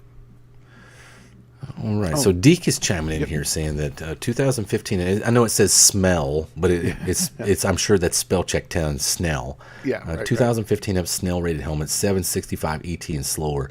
We will accept a DOT helmet. Snell 2015 is preferred. Yeah. And generally, if you're running a fairly slow car, as long as you got a helmet on, we're going to be cool with it, right? I mean, don't bring your baseball helmet expecting it to be approved. Leather one, right? Yeah, but if you have a functioning motorcycle helmet, no one's going to really beat you up over if it's just a slow street car and you never race it and you don't even know what it runs. I have a question. Where does the breakdown come down for some of these people are going to want to go down the track, right, in a car. Where do we draw the line on that, Deke, as far as having passengers in a car? What's the time breakdown on that? Is it 790, 80? I didn't put a limit on it last year, to be honest with you. There was people asking about it, and I said if you're running in a car that runs 620s, you have to have on the same safety equipment, and it has to be legal as the driver. So that means 620s, you would need a full face helmet, a neck brace, fireproof gloves, fire-resistant pants, fire-resistant jacket, and 5-point harness, and a seat that's properly secured in a car with a roll cage that's functioning. Yeah. That's been tacked legal. What's the speed for really nothing? So if I had nothing, I think that's 790, 750s, right? You could just have if you have just to have have a helmet. Just a regular helmet, just a regular helmet and regular seat belts is essentially like your 765 and slower, right? Excuse me. So that's the breakdown. 765. So you just need a regular, like pants, shirt, long sleeve shirt, helmet. You didn't need a long sleeve shirt, right? It's just at that point you're just looking at pants, closed-toed shoes, and a helmet, and a shirt, a shirt, right? But and the neck brace. When does the neck brace needed? That all starts at like 640. 640. Yeah. Let's see. Max Wedge Dick Dashley saying, I got my Snell approved for 160, but that was 2 years ago. And I'm throwing the number 300 out there because I don't know what it is for. I had to get a full face piece. Like Shane and I were talking about it before we went live. Our cars are really fast, right? Like to most guys it'd be like, okay, I'll give you the example. Last year, Redbeard came in just freaking, that thing was fast, right? The Punisher or whatever it was. 550, right? Is what he ran. Yeah, he was running 550s. That thing was fast. We're not too far behind. Our junk is not slouches. So I had to have a full face helmet. Yeah, you're required to have a full face at like 640, I think, 630s. And I'm like, oh well, I have to buy a full face. I like the open face. I hate the full face helmet because it makes you feel confined. Okay, like it's hard to breathe, and it makes everything seem smaller when your vision is restricted so much. The other thing is that stupid face shield fogs up faster than anything in the world, right? And when you get in there in a race car and think about it, I mean, we were racing at Verona, so it'd be like, it might be 114 degrees on the top of this mountain while we're racing up there. And Shane and I, we both, because we were paired up one time in July for a match race. We pulled up to the line, and there's a guy, I don't remember what was running in front of us. It was like a Mustang and a freaking Honda. And the Honda got about 1,000 foot out and then just scattered the motor, right? Or the clutch or something. It blew up big time. And we sat there for like 40 minutes geared up because we're literally the next guy. As soon as they say, hey, we're going, you guys go, pull in the water box. They're not messing around. So you can't take all your stuff off and start the car back up and all that. So you just shut the car off, leaving all your gear on. And they had a film crew out there. And they were doing this Match Race Madness live from Verona thing. Yep. That guy must have walked around my car about 4 times, okay? And we didn't move. And I was in there. You could have wrung my clothes out and put it into a bucket, right? Yeah. And it didn't really bother you because you're all amped up because you're like, oh, I'm ready to go, and I'm going to cut this tree, and I got to freaking feed Shane whatever I can, and you're not really thinking about how sweaty and hot this is. But, I mean, I couldn't put the visor down. If I put the visor down, it'd be like, fog. Yeah. And we got down to the end of the track, and you don't know how hot you are until you take that helmet off on the return lane, and you pull it off, and all that cool air rushes in. And, I mean, it was 114 degrees outside, and I was like, oh, my God, feels great, you know. It's true. So, I don't know what it was with the helmet on, but it had to be well over 114 degrees. Do you know that that same type of thing happened to me at the March meet? Oh, really? Yeah. And the car in front of me just scattered its guts. Took out the car next to him and went over the wall. And I literally sat there for an hour and a half. And I after 45 minutes, I got out. But in my car right now to this day, I have a 12-volt electric fan that I can turn on, and it comes off of the vent. So the hole that's in the cowling for Dodge, there's no heater box there anymore. The fan comes from that area, so it's pulling in outside air, and it blows right on me because I sat there for so long just dying on that tarmac over there. And so then when we were on that race, I was sitting in there with my fan on going, oh yeah, I know he's hating it over there. So Deke's actually putting out a bunch of stuff here.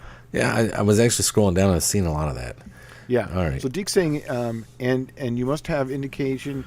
If you have any indication that you're running oil is coming out, or water, or transmission fluid, gear lube, whatever, get off the track. Stop the car and park it next to the guardrail. Yeah. Right. Even if you can't get over to the thing, at least just stop in one spot so that way you don't stripe the whole. If the poor 400,000 pass 402 in your candy cane decides to give up the ghost, don't run her out the back door. Okay. It takes forever to clean it up. It's so hard to clean up a big long stripe.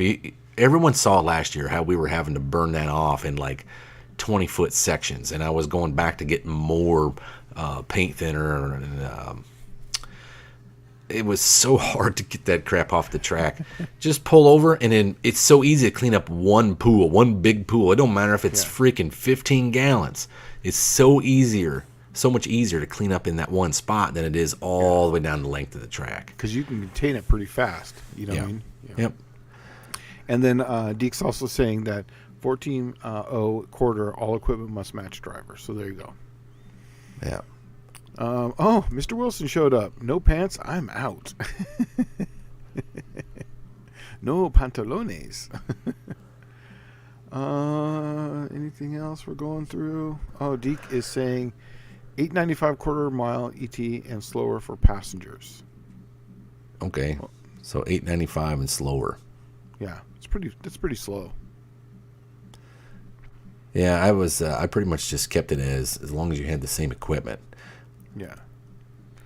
When I'm cat sitting, we're thrashing on the car yet. Loaded up Monday to leave Tuesday for No Name Nationals. We're actually getting our me and the wife. We've got it planned out. We're going to load up everything this weekend. So that's our goal. Busy weekend this weekend for me. NSB Custom Cars is saying, I feel you down with summer racing down here in Florida is a little steamy. I imagine it is. I never got a race there. I literally just tried to get my license there, and I ended up.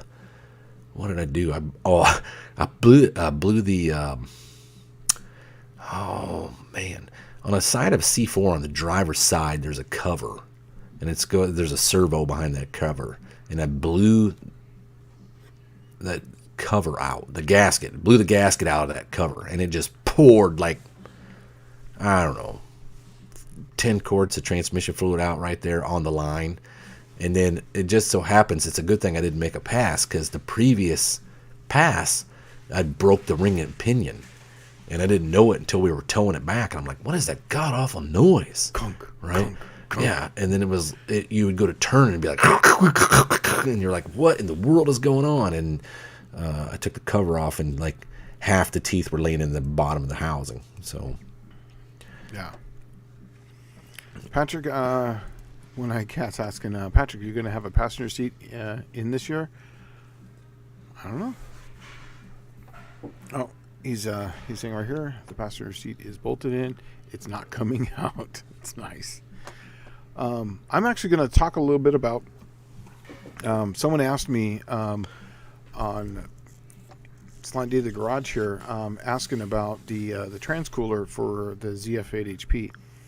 That we have on the Charger. So I'm going to do a little screen sharing here. Hey, you know we didn't have a hardcore tech tonight. Yeah, well. Hey, I'll tell you something cool Shane and I were talking about. When I get done with No Name Nationals here, I'm probably going to end up in court. Not for being a bad guy, just for being a guy. And after that, I think I'm going to go down to Cruising the Coast. So I don't know if anybody's in, but I might be borrowing the Creamy Beaver from Shane and running that sucker down to Cruising the Coast. Okay, share screen. He didn't say anything. I believe it's right here. Okay. So here's what we're going to share a screen on. So this is something that I came up with. This is a transcooler kit that we have for the ZF8 HP. So this one, I hope you guys can see my cursor, but the TCI little block here, that's the cooler block, so that replaces your factory block. And then here's the radiator, the heat exchanger that goes up in the front. So this is basically how it fits in the Charger, and this is looking from underneath, and this is the bolt on here, the cooler. So it looks pretty factory, and then the bracket actually uses these bolts on the side here. The two tranny lines, and here's the other bracket, how it bolts onto the front.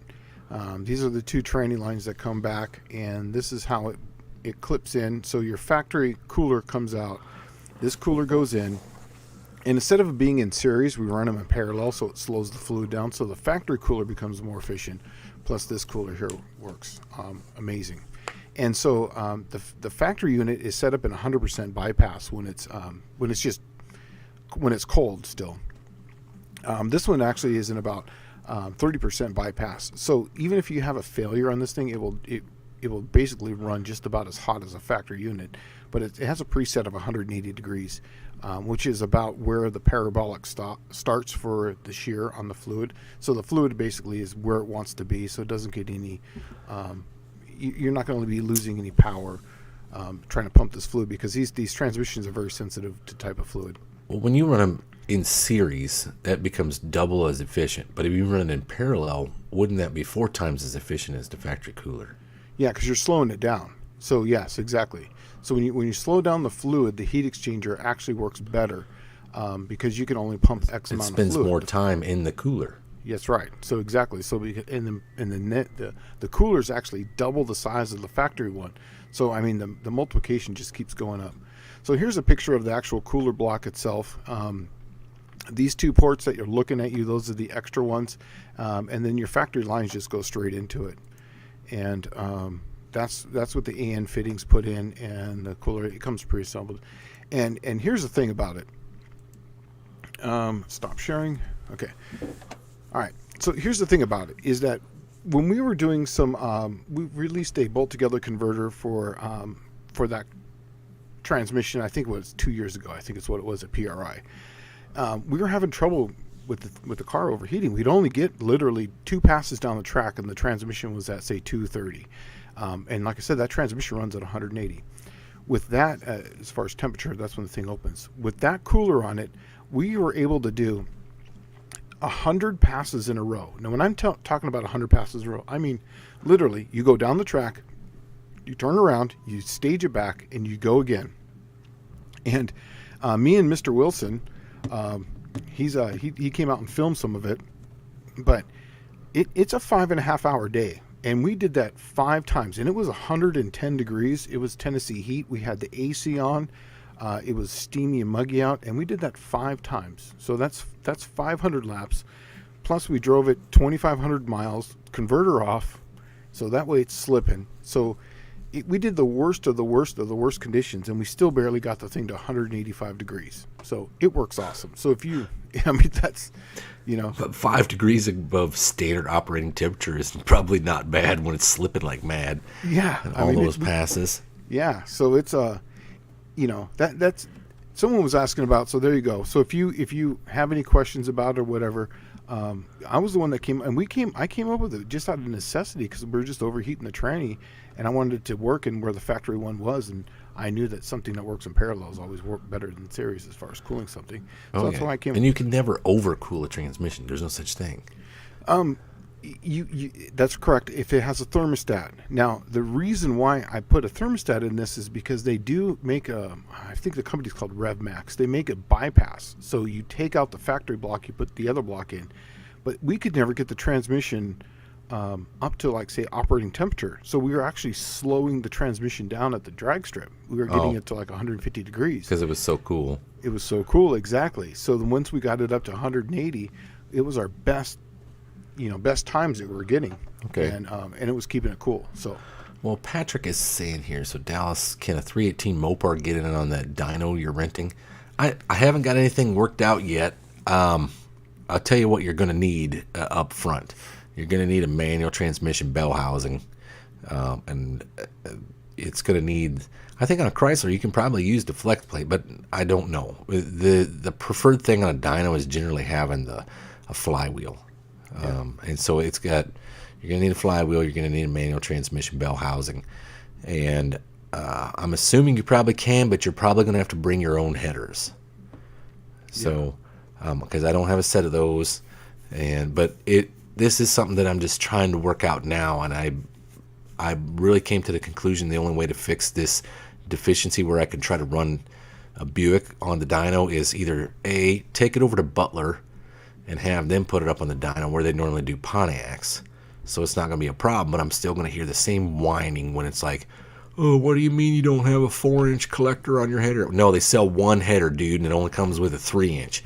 Sorry, right? Right. I mean, that's what it is. Get over it. And that's where all this started, was that I couldn't find anybody to run that would be willing to take their dyno and reconfigure it for a Buick. And they all cried and whined and complained, even though I had the bell housing, the flywheel, all the stuff. They wanted headers with the big 4-inch tube on them, and it was just like, God, I'm over this. Yeah. Right? It's easier just to rent my own dyno and then make a massive bunch of pulls for everybody I can find to do it. So, Patrick's asking me, Shane, will that fit a Ram? Currently, no. The Ram has got a different type of thermostat. Now, it's the same style, but it's on the passenger side. But one of the fittings has got a quick disconnect. So it's got one of those little E-clips that go onto it.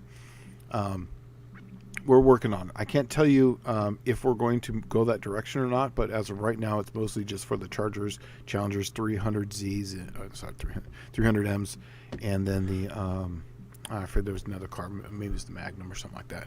But anything that's going to have an ZF8 HP in it. Tom Brown was asking Dallas, speaking of transheat, do you find that your switch pitch 400 runs cooler or hotter than a regular 400? To tell you the truth, I don't have a temp gauge, but I also have the largest plate cooler you could possibly buy to exchange heat on it, because I was putting in a towing application, and you know the converter slippage equals heat, right? And so then you put a whole bunch of weight behind it, and it just gets worse. So I put the biggest plate cooler I could possibly find on the dang thing. I doubt it even gets up to operating temperature. Maybe that's what Shane's talking about, because I may have overcooled this sucker by quite a bit. Yeah, you'll overcool it. I mean, you can overcool a transmission. So, Mr. Wilson is saying that, and this is the truth. When he says hot laps, closed track, no waiting, that cooler setup is insane. It really is. When I say we went down one side, stopped it, and then came down the other side of the track. So we didn't go back down the return lane.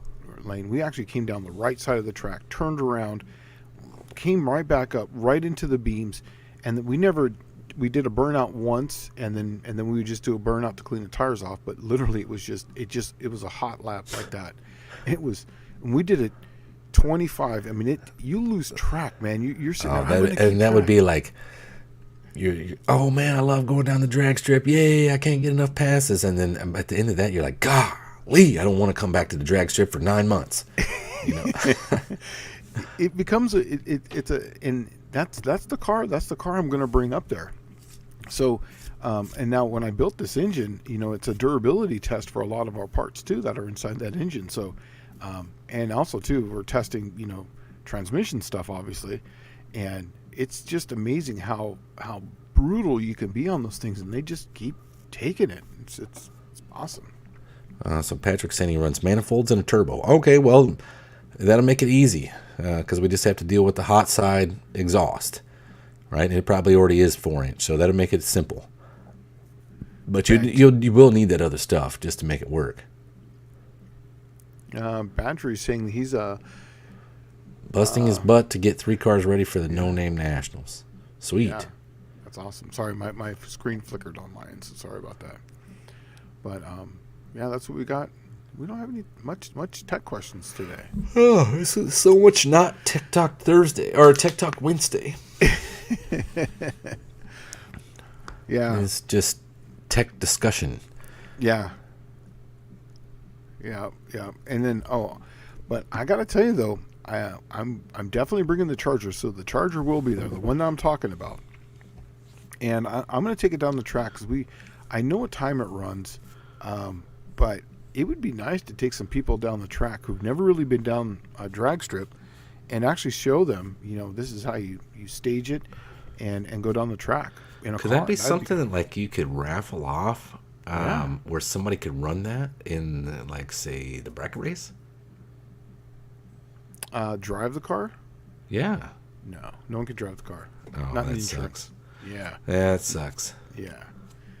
Plus, I'm responsible for it, so yeah, I could do that. Well, you raffle off and don't tell them. Yeah, I can't do that. What fuel line do you guys use? Braid or metal? I'm actually using steel braided line. That's what I use, is stainless steel braided line. Yeah. The finger pricker. Yeah. I hate them, but I've never had one fail. Yeah. I'll tell you that now. No. Especially, if they're put together right and they don't leak right off the bat, I've never had a problem with one of them. The only time I've ever had a problem with one is when it broke one of the clamps and hit the ground, and it was dragging on the ground, and it chewed through the steel braided line halfway through the rubber, and it still didn't leak. So that's a testament to them. The only downside to the steel braided lines is if you have a lot of wiring, get ready to just rub a hole through it. Because that stainless steel braided line is like literally sandpaper or a file. John Murphy's bolting a blower onto a stock 6.4 in a truck with 7,000 miles ring gap worry. Yes, absolutely. You will lift a ring line. Now, there are people with tunes, and there's a few other things that you can do. I think, now don't hold me to this, and I hate to tell you a number, but there are people who ran 7 PSI with no problem. But there's people who ran 5 psi and literally broke the top of the ring lead. The Chrysler just doesn't have the best pistons from the factory in the rods. Everything else is awesome.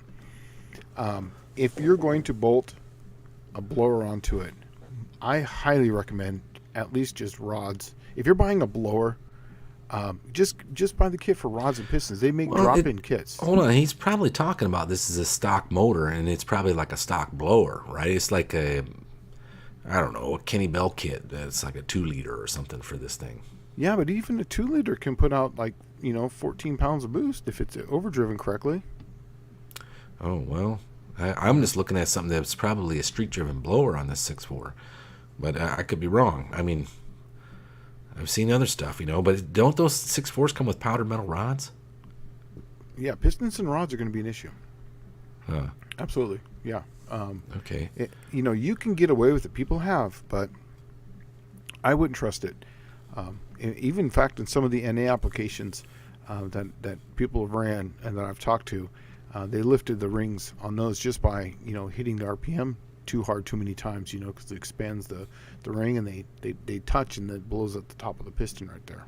So, David James is asking, how late are the gates going to be open Thursday? So last year what we did was we didn't generally close the gates until like 2 or 3 in the morning, because there was people coming and going, showing up or dropping their stuff off and going back to the hotel. So the gates didn't get closed till late. But the good thing is the party didn't stop until about that time. So no problem there.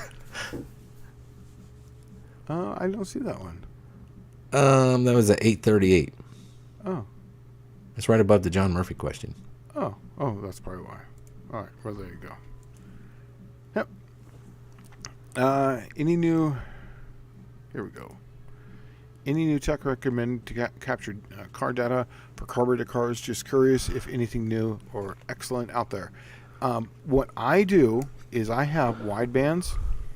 Fast came out with say. Yeah, dude, if wideband's the way to go.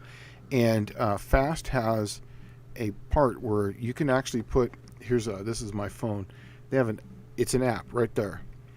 And so it will read it in real time. And what's cool about it is it runs off your ignition switch, so it turns it on, it has a relay.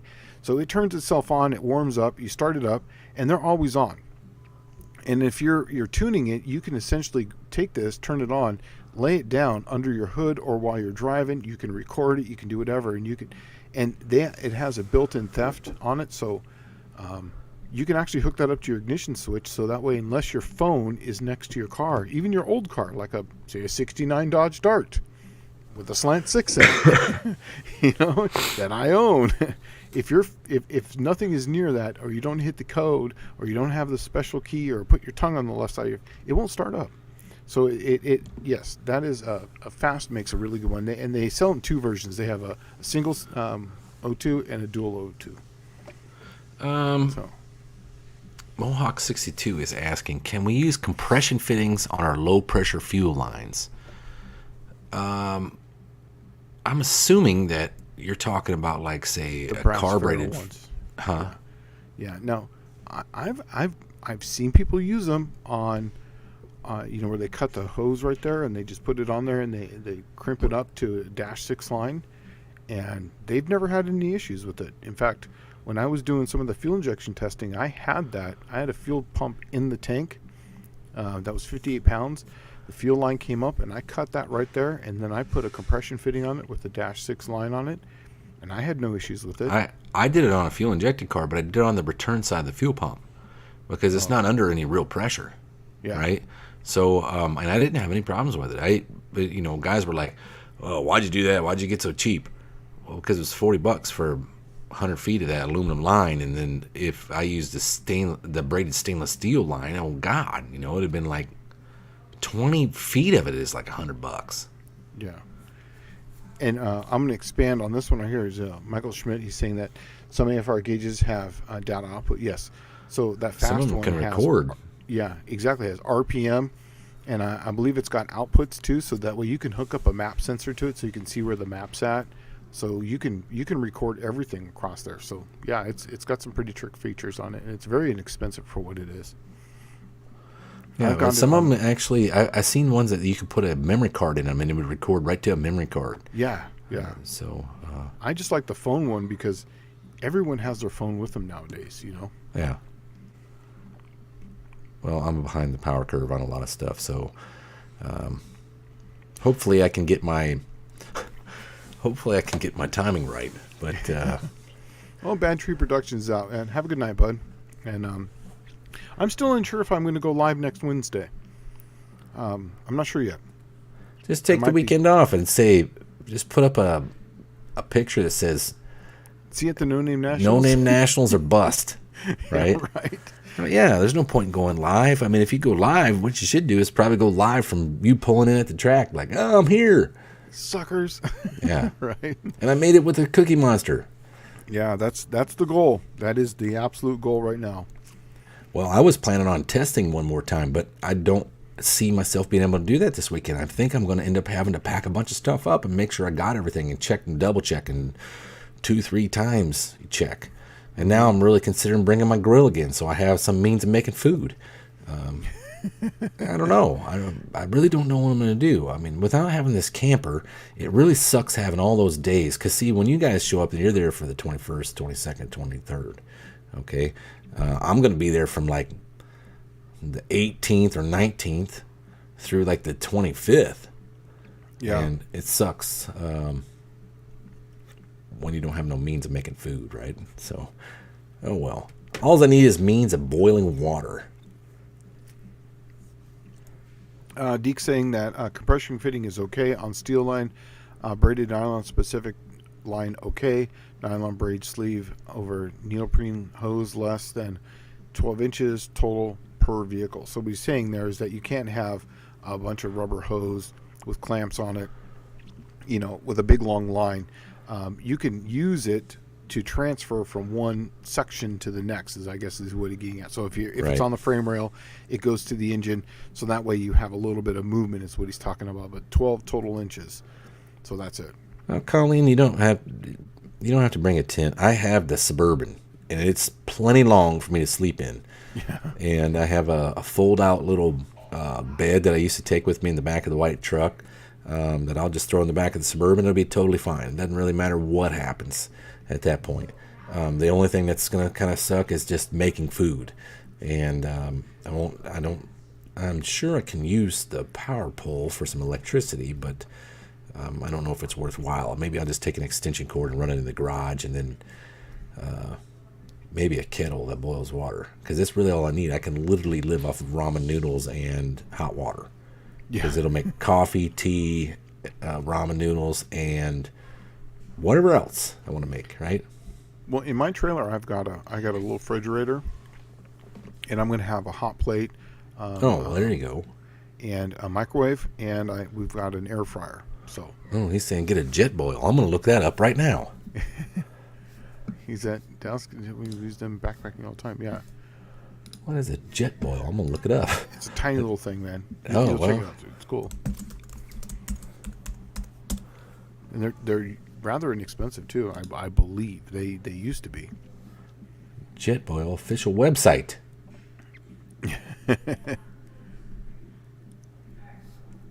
Thursday night is moving. Yeah. So, I think what I'm going to do is that I'm going to talk to Wilburn. I'm going to just clear this with them. But I think that maybe Friday, I'll make an Browser's announcement. too old to even view the website, so now I got to go look at it on Amazon. But yeah, I think I'm going to go with that, and just I'll have a paper up there at the booth. So just come by my area, and if you're trying to make the race and you don't have the subs, I'll just have you write it down, and then just everyone come by and take a look there, and then that way they can just sub to you, and then we'll have you get in. Ooh. It'll be awesome because we all helped out. So Well, see, okay, a jet boil is actually pretty pricey. Them suckers are about $100, and then I have to have the fuel, right? But what I was looking at was an electric kettle. I know exactly. Yeah, hot plates, man. It's a little round plate, and it's got a little dial on the side. And Well, you can do that too, but I found that at the tracks, if you get a strong enough wind, it won't heat up the plate, right? So $22 electric kettle, right? oh yeah. Oh, there we that go. will boil the water. Yeah, Right, inside there. And then you just pour it in your ramen noodles and poof, done. Right? Why I like the hot plate, though, is that way you can put a pan on it. So that way you can get a can and put it into a pan. Well, that's what I was telling you was if you got a strong enough wind, that thing can't get hot enough. Let's see, hot plate. You know what? I think I got something out in my garage. It's my wife's, but I'm going to kidnap it for this weekend. It's it's an electric griddle. Yeah, that's the way to go. Exactly. And it's not a hot plate, but it's an electric griddle. Yeah. Those I like also. Man, you can get a really, really nice and fancy hot plate for about $100. Hey, Michael Schmidt bought 2 crappy beers for us. Oh, all right. Perfect. I need that. A crappy beer? Yeah. What, $10 for 2 crappy beers? We're going to Missouri. That'll buy a 12-pack. Yeah. Yeah, Now, so... is Oh, well, that's Missouri for us at Lambert's. So 2 crappy beers for you two at Lambert's. Yeah, well, I'll get some throw rolls and put your name on them, Michael Schmidt. Yeah. All right. Thanks, man. I appreciate it. Oh, Sons, is Dean here, or is he? These guys are trying to rally me to get a bunch of money. No, or a bunch of food. I'll get some food. It'll be okay. I have money for food. I have money set aside for this event, right? Yeah. But I do need to get, man, I got to figure out that hot plate. Shane's right. I got to get some hot plate and some boiling water, right? And that's really all I need for the entire weekend. It's it. I've lived off of that hot plate before, and not even a microwave. I lived that way for a while. I have a charcoal grill already. That's what I was thinking about bringing it along. But dang, it's so big and all the stuff you got to bring with it. Why don't you get one of those little small ones, the Webers that are about this big around? I have a small, little cheaper one than that, like some throwaway piece. Yeah, but it is awesome. Small. They work great, man. Man, it's already 8:51. What? Yeah. Wow. Oh man. Oh.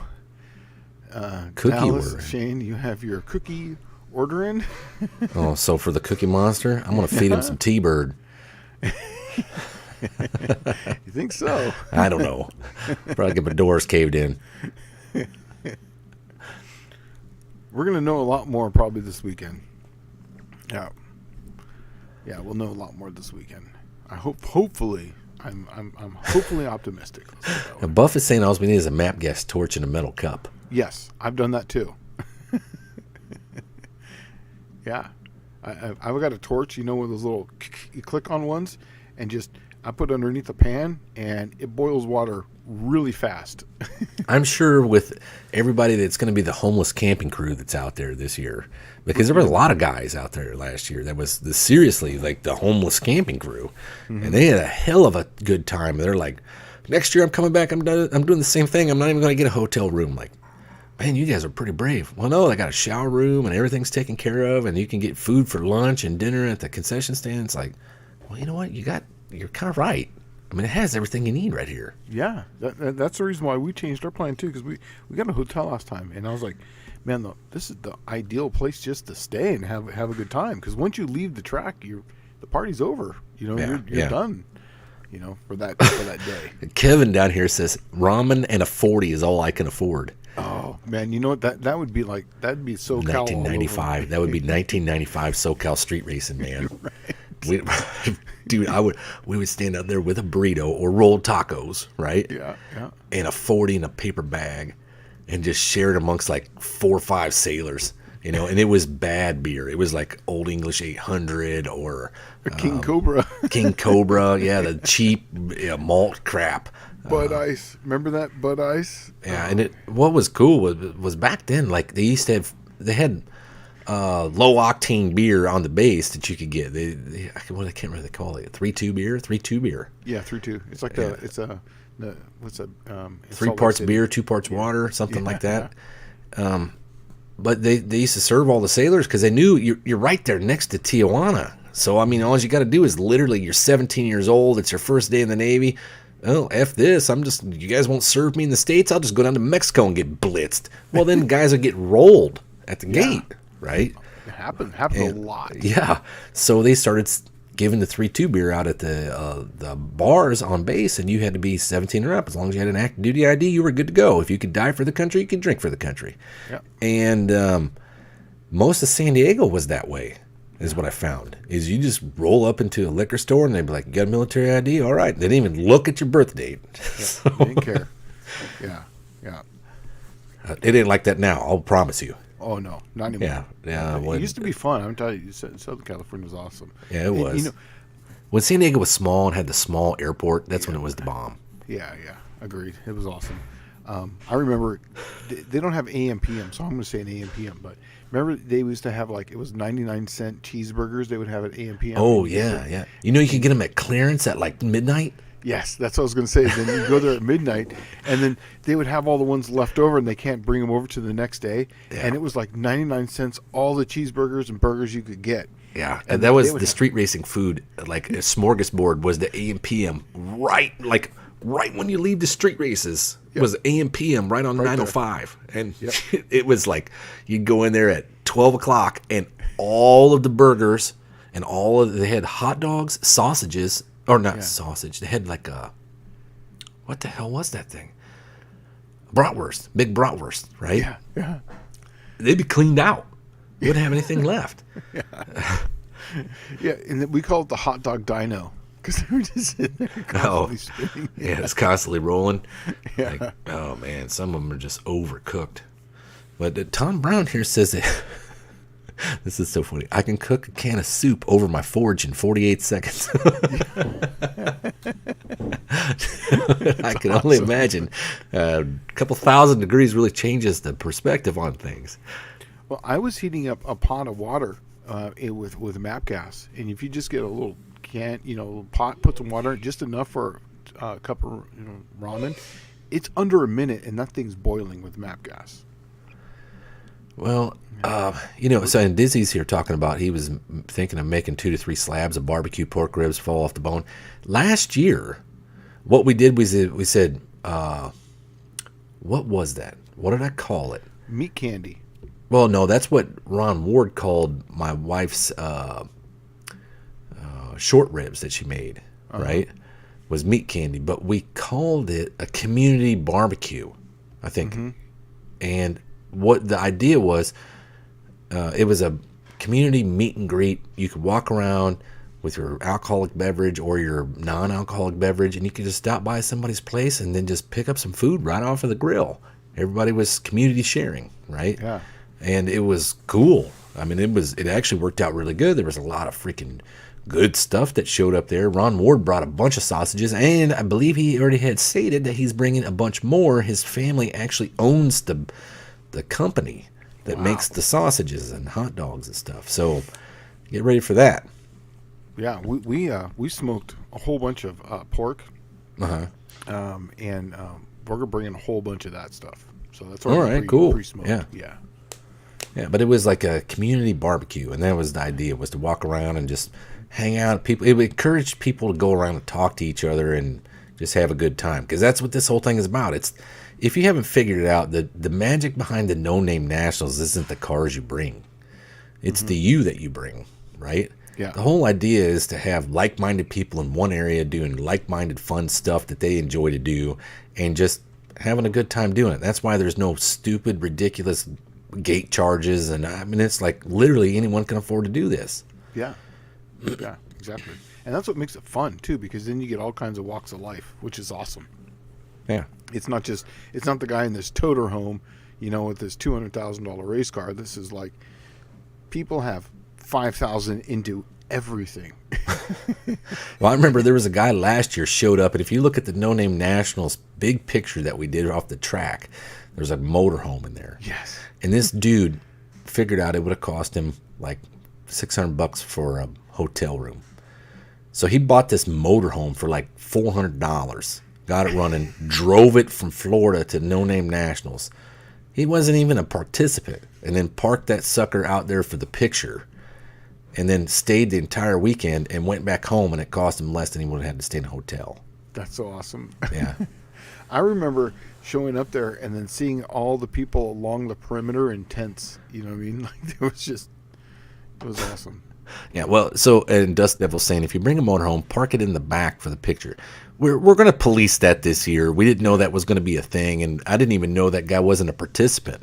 But he did take up everybody in the picture behind him. Yeah, that whole spot was done. Yeah. Yeah. Yeah. Well, we got about a minute left. Anything you want to plug? Anything you want to talk about? Not really. I guess No Name Nationals is coming up this week. Next Wednesday. Yeah. Everybody will be headed there. Yeah. The only thing I'm going to plug is go see Mr. Wilburn this Friday on his channel at 7 Central. I guess pretty much he's probably going to be talking about it. And I think the next Friday he's going live. And this is at the No Name Nationals, if you don't make it, which you should. But he's going to be doing the burnout competition there live, I believe, right? Oh, yeah. Yeah. Oh yeah, Live. and so it's gonna be fun, man. So that's the only thing I'm gonna plug. Also, too, go see Buff Del Campo. He is up to, I'm going to refresh the page, 235 now subscribers. So thank you guys for doing that, because we want to see him go down the track, because that'd be like the ultimate mission. You know, they rebuilt the car, they're gonna drive it there, and they're gonna go down the track. That would be. I'll make their day. So Yeah. Well, and somebody was asking, Dust Devil was asking if we're going to do a live from the track. I don't know. Last year was so chaotic. I kind of just was hoping I had my pants on every day. yeah. I don't know what this year is going to be, because I'm going to be much more relaxed. And if we're going to need to be fixing something at the track, I'm going to be like, yo, Barkley. So, fix that stuff. I'm going to sit here and make sausages. I'm not sure if I'm going to go live next Wednesday or not. It depends. Just because we're going to be getting together and trying to get up there. So. And hey, I guess one thing I should say. Sure. One thing that I ask everyone, I don't want it to sound too egotistical or anything, but remember, when we do these lives, all we got's a name over here and a thumbnail. Generally, we don't know what anybody looks like. So when I see you, don't be surprised if I don't know who you are. Yeah. Just tell me who you are, and I'm like, oh, I'll be able to put two and two together. But last year was a little bit weird, because people be like, oh, Dallas, I talk to you every week, don't you recognize me? No. Your thumbnail is like a forging or your a car tire or burning something. out or something. So yeah, please do that with me too. Just be nice. And if you tell me what car you drive, I'll always remember you by that. But I'm very terrible with names. The wife's better at names. I just know cars. Oh, and I still got some Mr. Rogers Neighborhood decals. My deal is still the same. You hand me one of your decals, I'll give you one of mine. It's that simple. Yeah. So. And John Wilburn saying this Friday is the big admin live. He's going to answer last minute logistical questions. So there you go. So that's Mr. Wilburn. That's Friday at 7 p.m. Central. So anyways, guys, thanks for stopping by. It was awesome. Great live. And once again, if we didn't get to any questions, dailygarage@yahoo.com and send them over there. And I got a 3 or 4 of them that came in while we were here, so I'll be getting on those. So yeah. And right, Tom guys. Brown's asking, are you still looking for track workers? Look, just hit us up at the No Name Nationals if you're going to be there. And you want to work at the track, we can probably put you on something. Yeah, show up first. Yeah. All right, guys. All right. We'll see you not next Wednesday, but the following, with all of the updates from the No Name Nationals, who got their clock cleaned, who got to see T-Bird taillights, and who got to not collect on their bounty. Oh, yeah. There's going to be a lot of upset stuff, I'm sure. Dude, it's going to be good, man. It will. Good. Yeah, we're going to spill the beans on it all. So. All right. You guys have a good night. All right. Take it easy. See you later. All right. And we